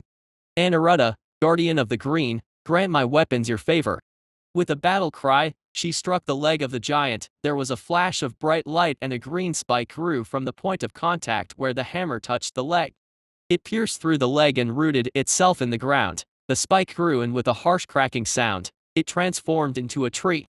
Maeve collapsed on one knee in exhaustion. The giant howled mournfully as it attempted to rise. The root from the tree continued to spread up the limbs, piercing its flesh and driving the giant to the ground. The roots of the trees were like countless spears as they pierced through the giant and feasted on its flesh to grow. The tree grew green and lush and held, in its roots, a howling giant. Rowan was amazed at her capabilities. If Maeve broke through his shell and used this technique on him, he was a goner. He turned to the incapacitated giant, who had begun to slowly fight against the tree. Yet, the giant must be exceptionally nutritious to the tree, for it grew faster and pinned all the limbs of the giant to the ground. Except for the red vein waving in the air like an enraged serpent, the giant could no longer move. Seeing his chance, he raced towards it. The red vein must have had a way to detect enemies, and it began to whip itself at him, but its movement was sluggish. The tree must have drained much from this abomination. Sidestepping the feeble whipping of the wriggling red vein, he reached the neck of the giant and with 2 quick slices, he cut deeply into it. Its struggles ceased, and its soul was his. Rowan took a while to gather his thought. This battle was getting more complicated. He had to be prepared for unexpected eventualities. He would rather not be caught flat-footed again. In the battlefield, that would most likely lead to his death. He heard crunching above him and looked up. In a short while, the tree that grew from the giant leg had borne fruit. They were red and resembled apples. They carried a delightful fruity aroma that seemed to clear the air. The fruit appeared delicious if one could discard it, grew on a pile of mutated flesh. Clearly Maeve did not care, for she had climbed the tree and was munching on one as her body began to shrink back to her normal size. Sensing his gaze, Maeve had the decency to blush. That ability is tied to a contract I made with a nature spirit. It makes me famished, my lord. She looked away and muttered, plus they are delicious. Rolling his eyes, Rowan said, I am promising you a hearty feast after this nightmare is over, but before then we have people to rescue and abominations to kill. Rowan waited for her to fish her hammers and ran to the dwindling sounds of battle ahead. Rowan looked at Maeve. These swords are not that effective against these giants. Do you have a bigger blade or a hammer that I can wield? Maeve, running beside him, replied, I do, my lord. I have heavy mace, cudgels, and clubs. If your present form grant you great strength, you can choose from my selection. Rowan nodded. He could see the battle ahead clearly, and their fights had drawn attention, plus the bright beacon behind them drew cries of excitement from the crowd ahead. These giants are clearly smarter. Rowan said, to keep an element of surprise, give me the weapons, the moment we clash with them. Be ready. Yes, my lord. I shall be.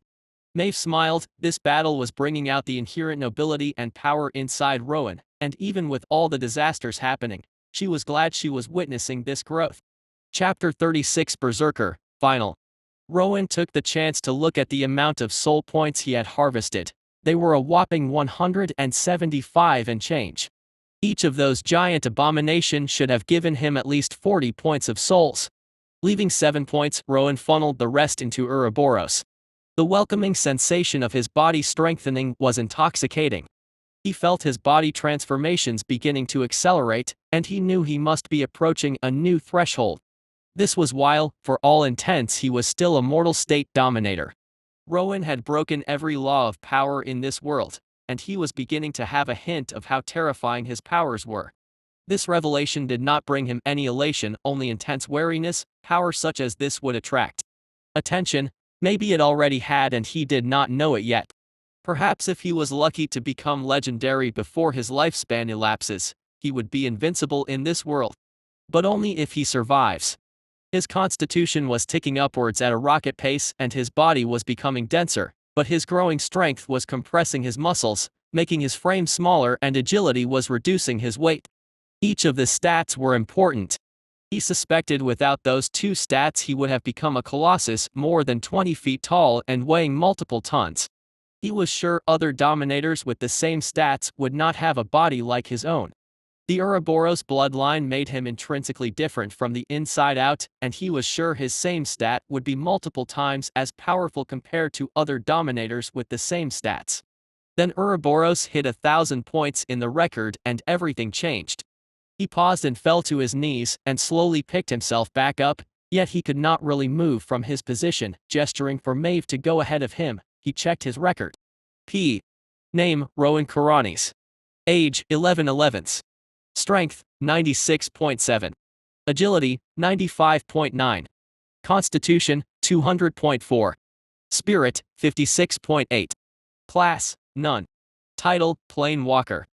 Aspect, Spatial Sight, Tier 1. Skill, none. Passive, Decipher Language, Complete. Icy Soul, Level 4. Records. Atavism -level 0 1000/4000. Level 00/1000.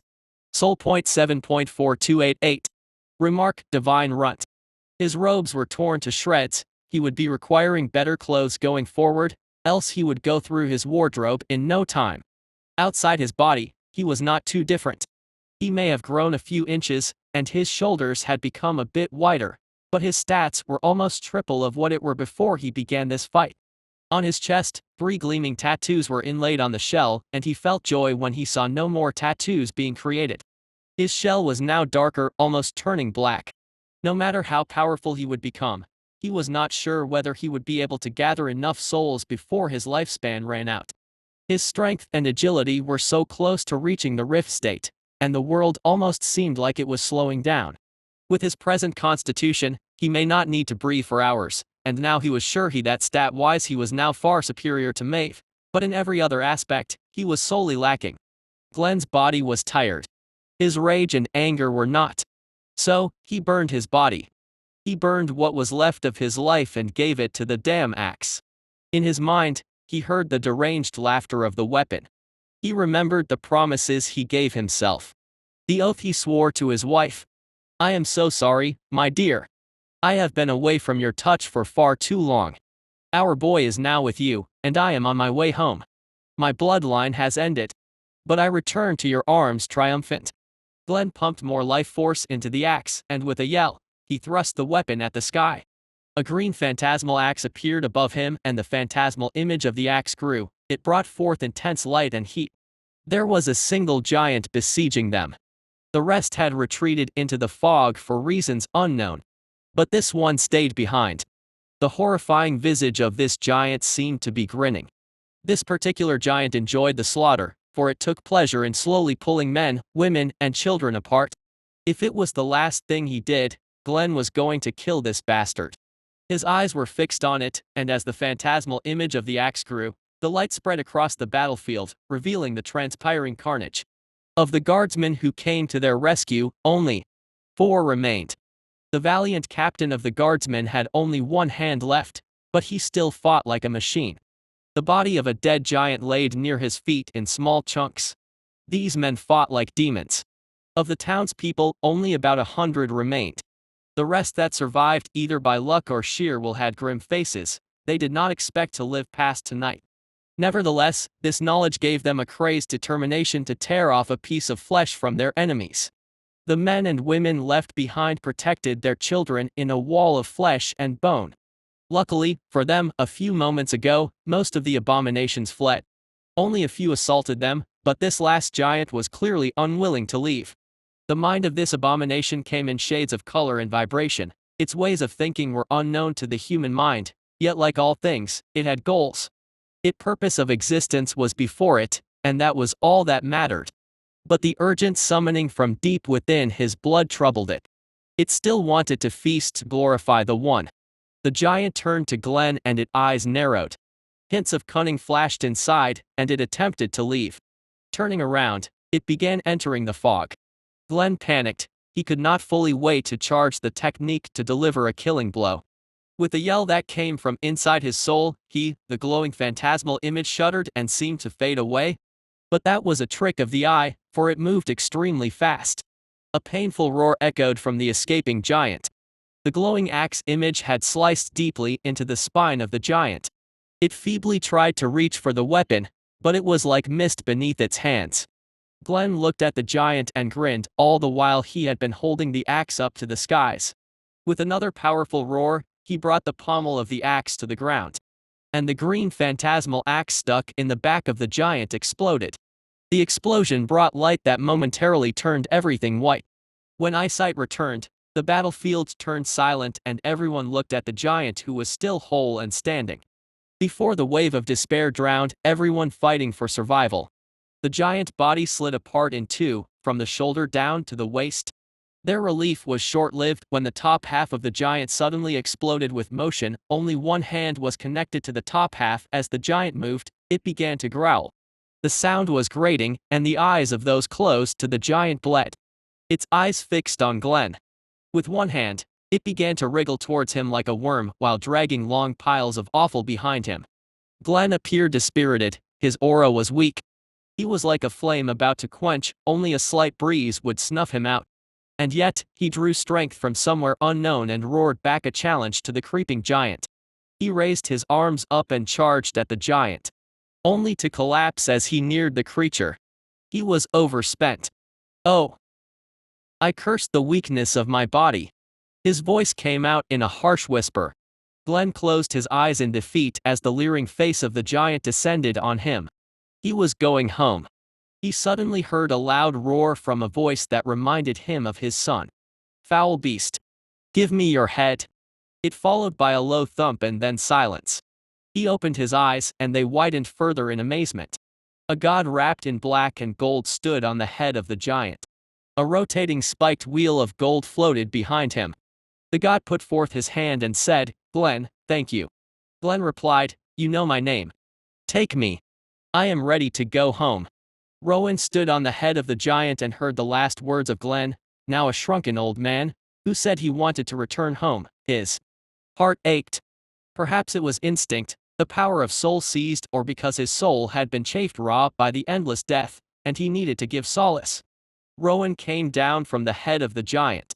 He knelt before the fallen man and cradled his head on his lap. He stroked his white hair, that drifted slowly in the evening breeze, and tried to keep the tears away from his voice.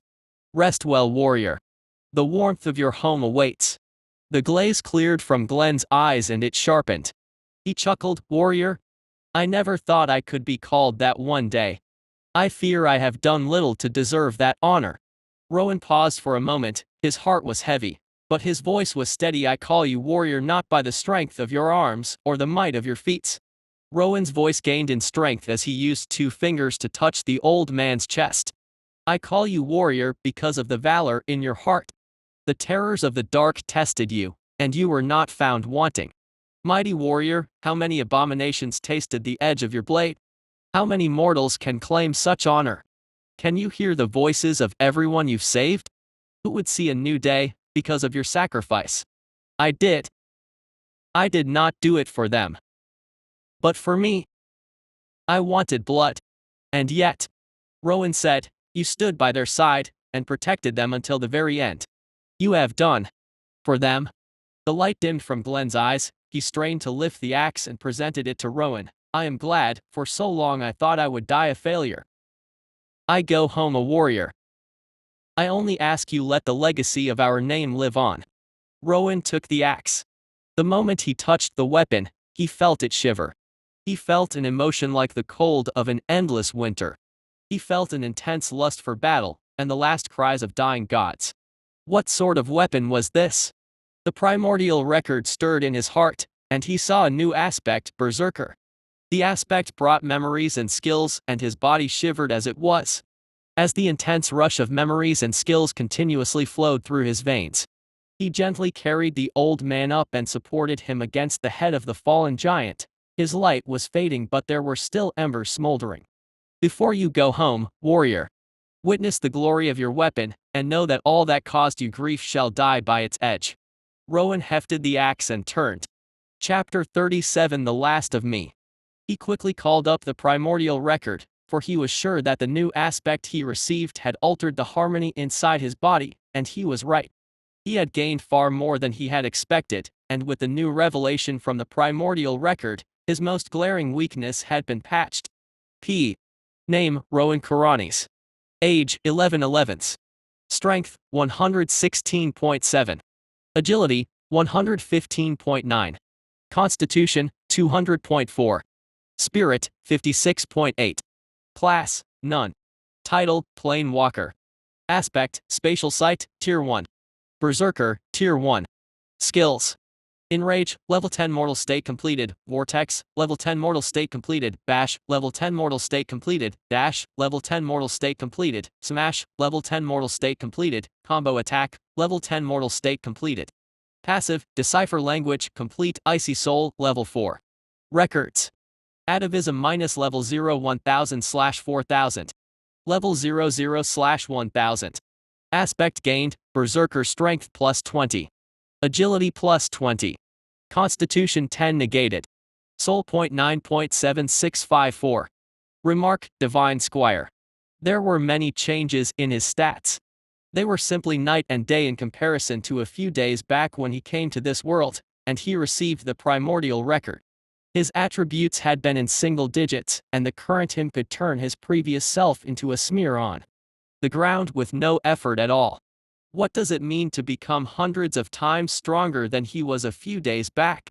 The feeling was simply unmatched, and even though he was drowned in a swamp of sorrow and carnage, it was hard to deny the pleasure of continually growing stronger. Wielding power and abilities far beyond what was capable of mortals was addicting. It was no wonder a world like this was mad. In his previous life, men committed countless atrocities, made heart-wrenching sacrifices for what simply amounted to a measly pile of paper. What would the men of this world do to acquire powers such as this? He already knew the answer. They would do anything. In a world like this, weakness would always lead to sorrow. Here the lambs do not inherit the earth, they get tortured, taken advantage of. They got devoured. He was but a weak mortal, easily bent to the whims of fate, but now, he had begun to see hope. All his attributes had broken through the rift state, and he could. He felt more steady, sturdy and sharp, and his mind was clear. The Berserker aspect came with many great attributes and skills, and his bloodline negated all the negatives the aspect brought. What gave him great joy was the skills that came with the aspect. His body was still digesting the wealth of memories that came with the aspect. He knew it was only a matter of time, he would grow these skills to their full potential. This had patched a big hole in his combat style, and he looked again at the axe. This weapon was too strange and powerful, and all these while it had been tugging at his body, like a set of icy teeth seeking to bite into his flesh. Only his shell kept them away. Rowan should be glad about his progress, but something bugged him. Was it not too easy? Maybe he had become used to setbacks and suffering, so that when he now had so many goodies dumped on his lap, he grew suspicious. Awfully convenient, wasn't it? Where is the hook? Sigh. Why am I thinking about this at this moment?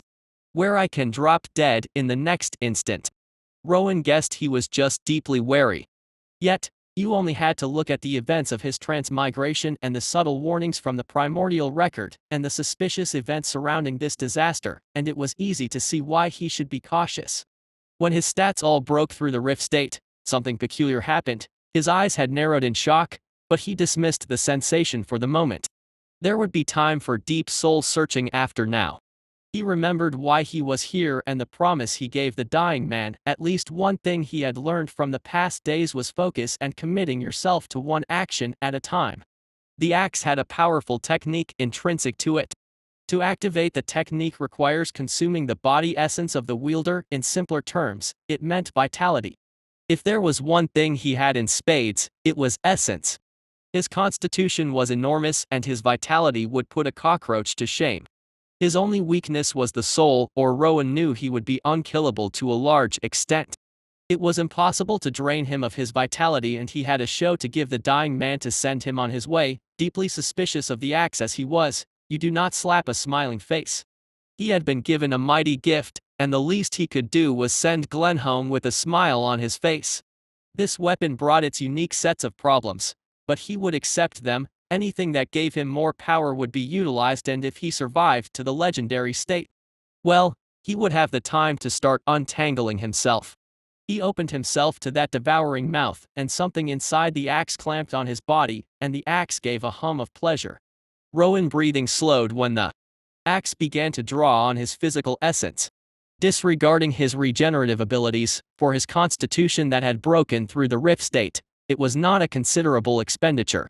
In fact, the recovery capabilities of his body rendered any amount of essence the axe collected moot, and Rowan would have been able to wield this axe even if he was far weaker than now. This weapon was a great battle axe. It should normally be deployed two-handed, but the axe fit comfortably in his one hand. The shaft had enchanting runes that resembled the trunk of a giant wood. The drain of his body essence slowly began to intensify. To him, it was negligible, but for a normal human being or even a dominator, it would almost feel like your skin was slowly being peeled away. The feeling of aging years in a few moments must be a torture few could accept. Rowan, of course, remembered Glenn. He was now old and feeble and not far from death. Nevertheless, he remembered the jolly drunk with the crow's mouth. Judging by the time the battle began and for how long Glenn fought, he should already be dead 10 times over. He had mentioned his bloodline. Was Glenn a part of a noble family? And was this weapon an intrinsic weapon of that family? Except for the Tiberius noble family whose emblem was a pair of great axes, he did not recall knowing any noble family with a great axe associated with their bloodline. Nevertheless, that was not too surprising. There were many minor noble family that had various broken bloodlines. It would be impossible to know them all. Compared to the chief's 7 noble bloodlines, the rest were not that important. A green phantasmal axe image silently appeared above Rowan. The light had a penetrating quality that pierced through the fog, showing scattered patches of abominations, who were slowly withdrawing. Glenn smiled in satisfaction. It was nearly impossible to find somebody that the axe would acknowledge outside his bloodline. He had tried. That was what made his family unique.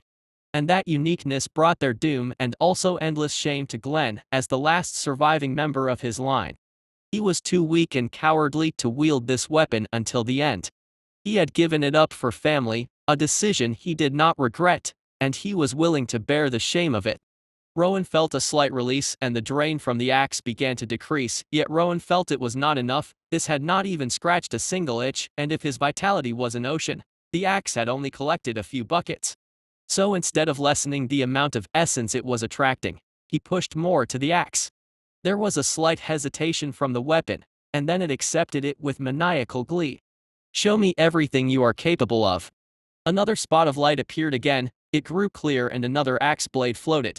He continued pouring essence into the axe and slowly another image appeared, and when it seemed like the limit had been reached, another phantasmal image appeared.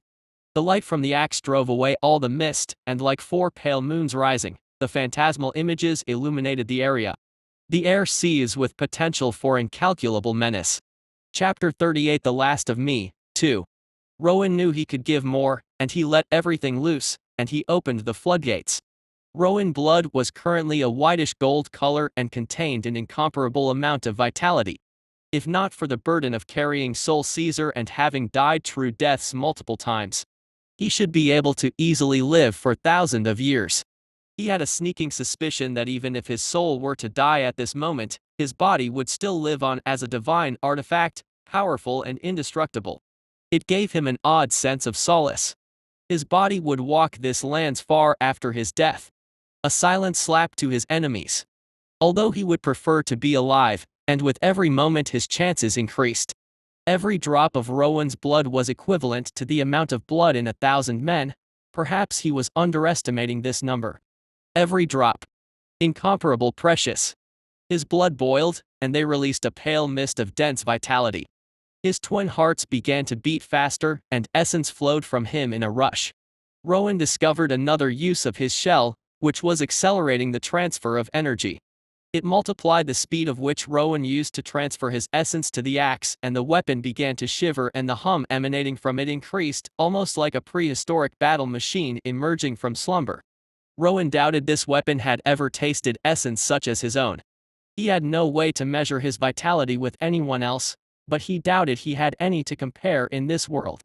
At the spot Rowan gripped the axe, a pale vein of gold began to snake up the shaft. And the shaft of the axe was slowly turning a pale shade of gold. 3 more phantasmal images appeared, and these were golden, like the first ray of a rising sun. The reason Rowan stopped at 3 was not because his physique could not sustain more of the images, but because this was the limit his spirit could handle. Any more and he could hurt his allies. He felt a link to each of the floating phantasm, and he knew he could control each of the deadly axe phantasms, but in a rudimentary manner. For better control, Rowan felt it would have been better to only unleash one phantasm. What I need here is no control, Rowan thought, but sheer destructive power. Rowan remembered the look in the eyes of the dying man, and he wanted to send him off with glory. It was a consolation of a sort. He wished his help could extend beyond bringing death to their foes. But for the moment, this was all he could do. For a moment, he wondered if his blood could heal the wounded, but he doubted it. Even the blood of lesser dominators was a dreadful poison to a mortal, but still, if he had time to breathe, he intended to check the healing capabilities of his blood on others. The night had turned to day under the illumination of the 7 massive phantasmal images of the axe, and everyone was silent, their eyes falling to Rowan and then driven back up to the skies. Captain Titus and the remaining guardsmen removed their faceplates, eyes fixed on Rowan, for there was something unnaturally magnetic about his presence. Rowan looked at Glenn and said, "Witness, warrior. The glory of your bloodline."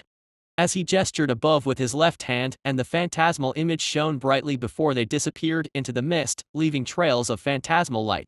Faster than what would be deemed possible, Rowan released another wave of attack, and immediately following that he released another. His spirit was beginning to scream in exhaustion, but he scrapped at the bottom of the barrel and released a single bright golden phantom. They all disappeared into the fog. His agility that had broken past the rift state had allowed the world to slow down in his perception, and he was able to rapidly release those onslaughts. And for a moment all was silent. With a great roar, Rowan struck the hilt to the ground. There was a slight boom that was felt rather than heard. Several bright lights flashed ahead of them, and the ground rumbled. There was an intense whooshing sound, as the wind screamed past and leveled the fog until, as far as the eyes could see, even the clouds above parted and were swept aside.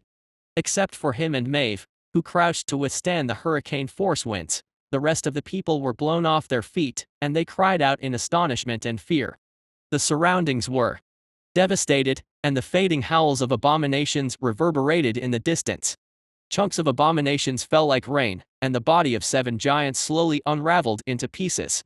There was silence.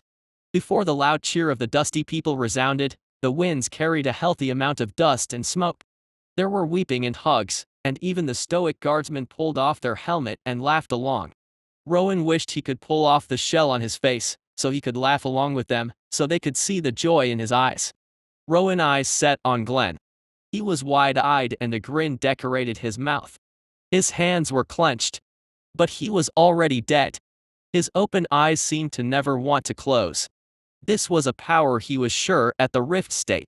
The great divide between dominators. Thanks to this weapon, he could finally unleash power at this level. Rowan felt a rush of heat as countless souls were funneled to his body. He shudders as his consciousness traced the growing soul points as it broke past 300 soul points and kept rising. Yet, this victory left a stale taste in his mouth. His delight for his growing soul points tempered by the fact that some of the abominations he killed had been transformed from his people. Although he knew they were no longer his people after they turned, not all truths were easy to accept. He imagined in all the abominations he had killed, that there as traces of the people that he once knew. Maeve was the only one not celebrating. Her eyes were fixed on him, showing concern. He ignored her caring gaze, and to distract himself from his grim thoughts, Rowan analyzed his surroundings, especially the route that the abominations were escaping towards. The explosion had cleared the fog and Rowan could see quite far. It had leveled a greater part of the town and had blown out any fires. Perhaps if he had looked a little later he would have missed it. The abominations were heading towards the Sylvan Lakes. This part of the town was in an elevated position where an observer could easily peruse the beautiful lakes. Hundreds of abominations jumped into the river and dozens of giants followed. At the center of the lake he saw a woman. It was only her head that floated above the lake. She appeared to be smiling. But her eyes were yellow and diseased and held no amusement, only madness. Her pupils were horizontal as a goat's. Rowan watched as she opened her mouth and a giant crawled inside. She slowly chewed, yellow fluid spilling from her mouth. Her eyes fixed on him, and he heard a whisper by his ears. As she sank below the water. Well played, my child. Chapter 39 The Last of Me, 3. An emaciated boy with white hair walked slowly towards the village. His directions were towards the shores of the lake. He held 2 bundles in his hands and at every set interval they vibrated, and muffled sounds came from them. He shivered when an intense explosion happened ahead, and was blown to the ground when the resulting shockwaves hit him. He did not wait for long before he picked himself up and began walking again. The boy had shocking wounds running all over his body. He had deep clawing wounds as if he was mauled by a bear, and his legs were bereft of any skin, just a bleeding pile of muscles and ligaments holding his bones together. He must have been suffering an incalculable amount of pain. Yet he still walks with them, and from his mouth whispers that sounded like different people. Some whispers were high-pitched, some were mellow, and some were nothing but growls. The open wounds of the boy had stopped bleeding red, and were slowly turning yellow. Yet after a while it turned back to red. This was not necessarily a good thing, for he would have collapsed a while back, but the yellow blood healed him enough and in so doing prolonged his suffering. His eyes began to change. His brown eyes that often exude warmth and laughter began to turn yellow, and the whites of his eyes turned blood red. The bundle on his arm was the head of his mother and sister. Stiza's eyes were closed as if she was asleep. Tears had dried on her face, her skin was pale. Rose had an annoyed look on her face and her mouth was curled in a snarl. From her open mouth fragments of whispers emerged, and the boy seemed to nod along, and every so often he would shake his head in disagreement. But his steps were sure. He goes to the lake. Rowan's journey back home was in a haze. His heart was in turmoil. He dimly heard the whispers of the people inquiring about who he was. Yet, he was too distracted to hear the reply Maeve had given them. Rowan did not think his appearance would cause undue alarm to them, for as a noble, he was permitted a level of eccentricity far more than regular folks.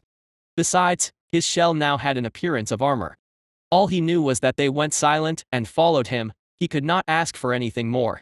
He walked ahead of them, with Maeve was directly behind him, followed by the captain, the rest of the people, and finally the last 3 guardsmen. As he moved, he sought to clear his mind and deliberate on what he had seen and the hidden link between them all. A while back, when his attributes of strength and agility broke past the rift state, he felt a familiar sensation. It was the same as what he felt when he transmigrated to this world. He had felt suffocated and tied down. It was as if he was weighed down by countless chains that had wrapped around his body, and they were being tightened. He had felt a deep disgust in his soul, as if he were being violated on a fundamental level, and as the sensation reached its peak it vanished.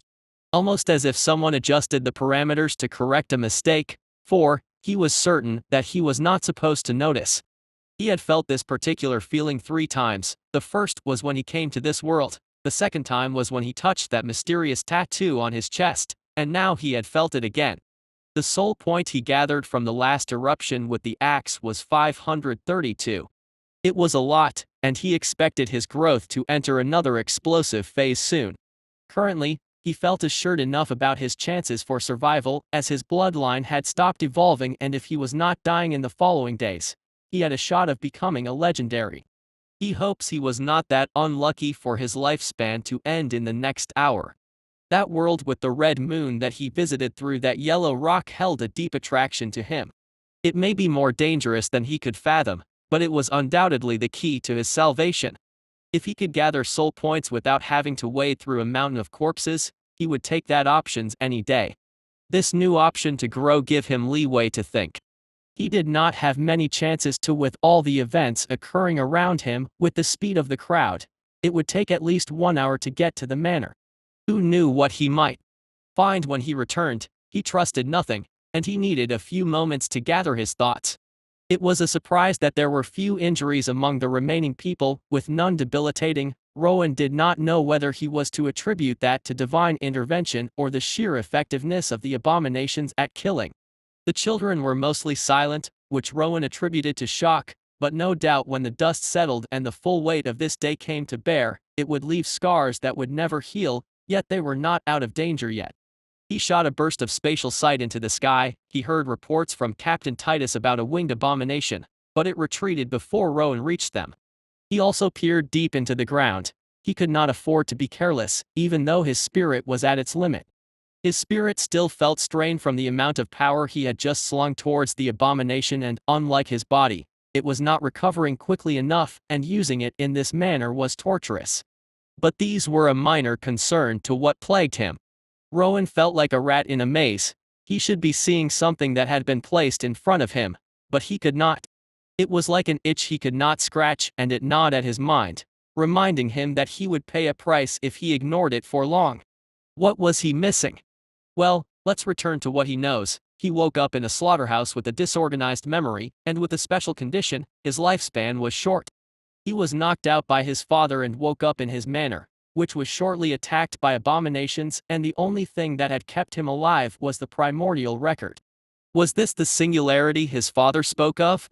If it was, then it meant they knew, or at least suspected, he had it, and if that was the case, do they have an idea of the sort of power it gave him? If they even suspected half of what the primordial record was capable of, there would be no way he would be left out of their sight. Does that mean he was being monitored, but by whom? His sight swept through everyone behind him.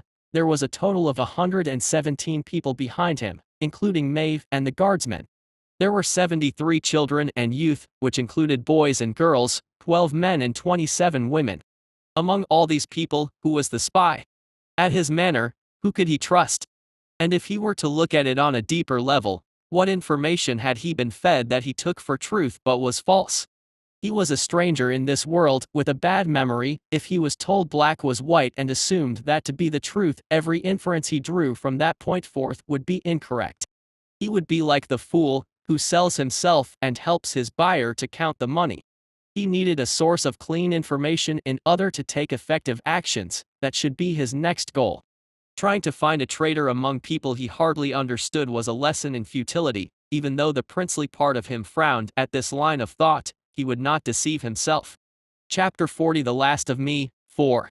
Rowan called for Maeve. She and Captain Titus were behind him, and the guardsmen were at the rear, eyes peeled for any dangers. Thank you for your efforts earlier. I would not have made it here without you. It was my honor, my lord. Without the strength of your arms, any contribution I make would be useless, Maeve replied. Rowan also gestured to the captain, who came closer to him. Captain, nowhere in your contracts as guardsmen of my family was it stipulated you had to fight against abomination. I salute your bravery and of your men.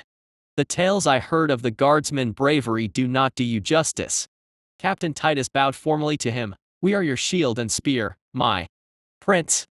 Our lives are given worth by service to the throne of Kuranes. Service. Rowan mused internally.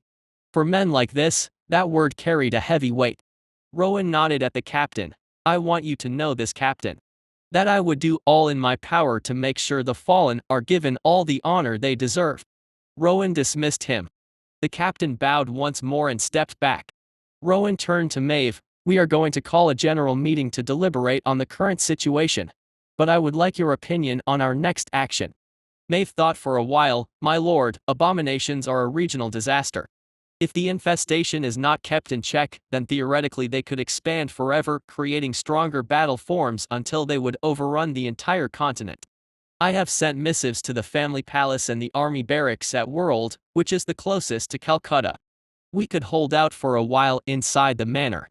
I am sure reinforcement would soon arrive. Maeve sighed. At first I thought the safest alternative was to leave this region and flee to Ouroboros, the capital. Your family home lies there. We could easily bring enough firepower to scour out this infestation.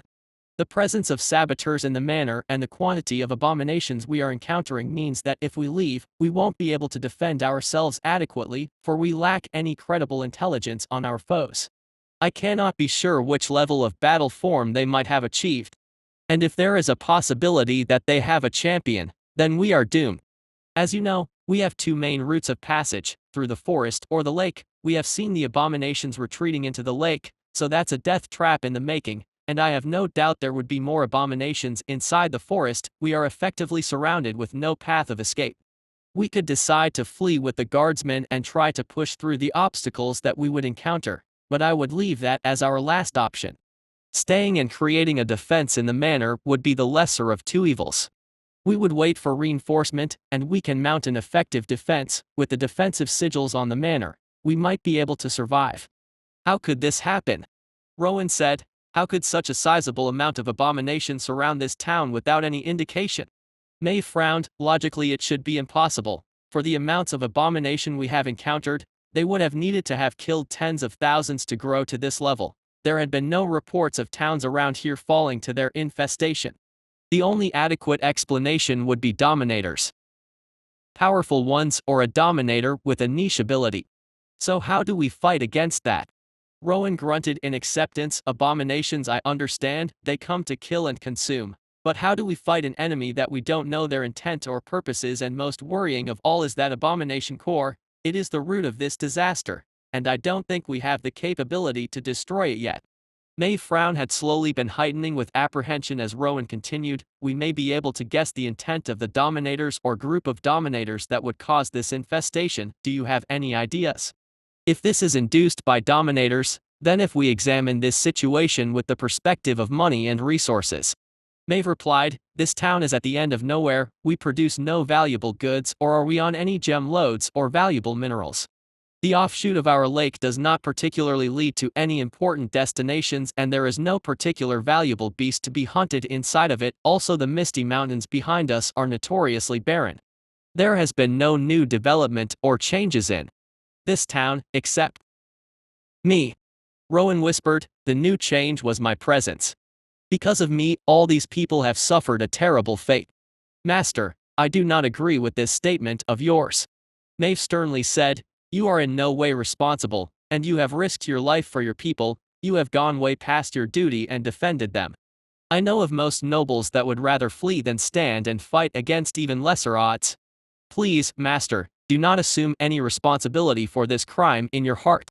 Oh, I know I'm not personally responsible for this. Rowan shrugged, but it can also be said my presence brought disaster, whether knowingly or unknowingly. Do not get me wrong. I hold no guilt in my heart, except for the guilt of powerlessness. If I were capable enough, none would plot against me in this manner. I am just too weak. Rowan sighed and brought the axe forward. It hung on his back, tied with the strips from his rope. The weapon had been vibrating and soon calmed, the moment Rowan held it. He peered at the weapon, running his hands up the handle that now had multiple veins of gold growing inside. Maeve struggled to hold her laughter, and Rowan turned his blank face to hers, and she said, Master, with the ability you have shown, I know of no dominator your age that could best you, and you became this powerful in a matter of days. Forgive me, Master, for what I am about to say next. I hate your father, for numerous reasons, but he gave you the chance to grow powerful, and by the gods I believe you have surpassed all expectations. At what cost? Rowan sighed inside. Could the infestation of these abominations be a way to test the ability of the singularity? Well, he would get the answer soon or not. He was helpless in his approach to tackling this conundrum. Rowan spoke in a soft voice. I believe the core of the abomination is here, within Sylvan Lakes. He was silent for a while as he adjusted the axe and shifted it to his shoulders. Did you see the direction the abomination fled to? I believe it was towards the lake, she said, though I saw a few proceeding to the west of the town towards the woods. Rowan paused for a while before he said, Did you see a gigantic head of a woman, with the eyes of a goat? I did not, Master, and with the chaos, I might have missed it, but that would be quite difficult for me to overlook such a sight. I do think, however, you might have seen what you saw because of your perception. Whatever methods you used to see, had shown you a world that is blind to me. My sight. Had he not been searching for a way to see the truth, to understand his situation? This could be the key to start unraveling the darkness he found himself. He could glimpse a world outside the sight of most, then he would see truths that were denied him.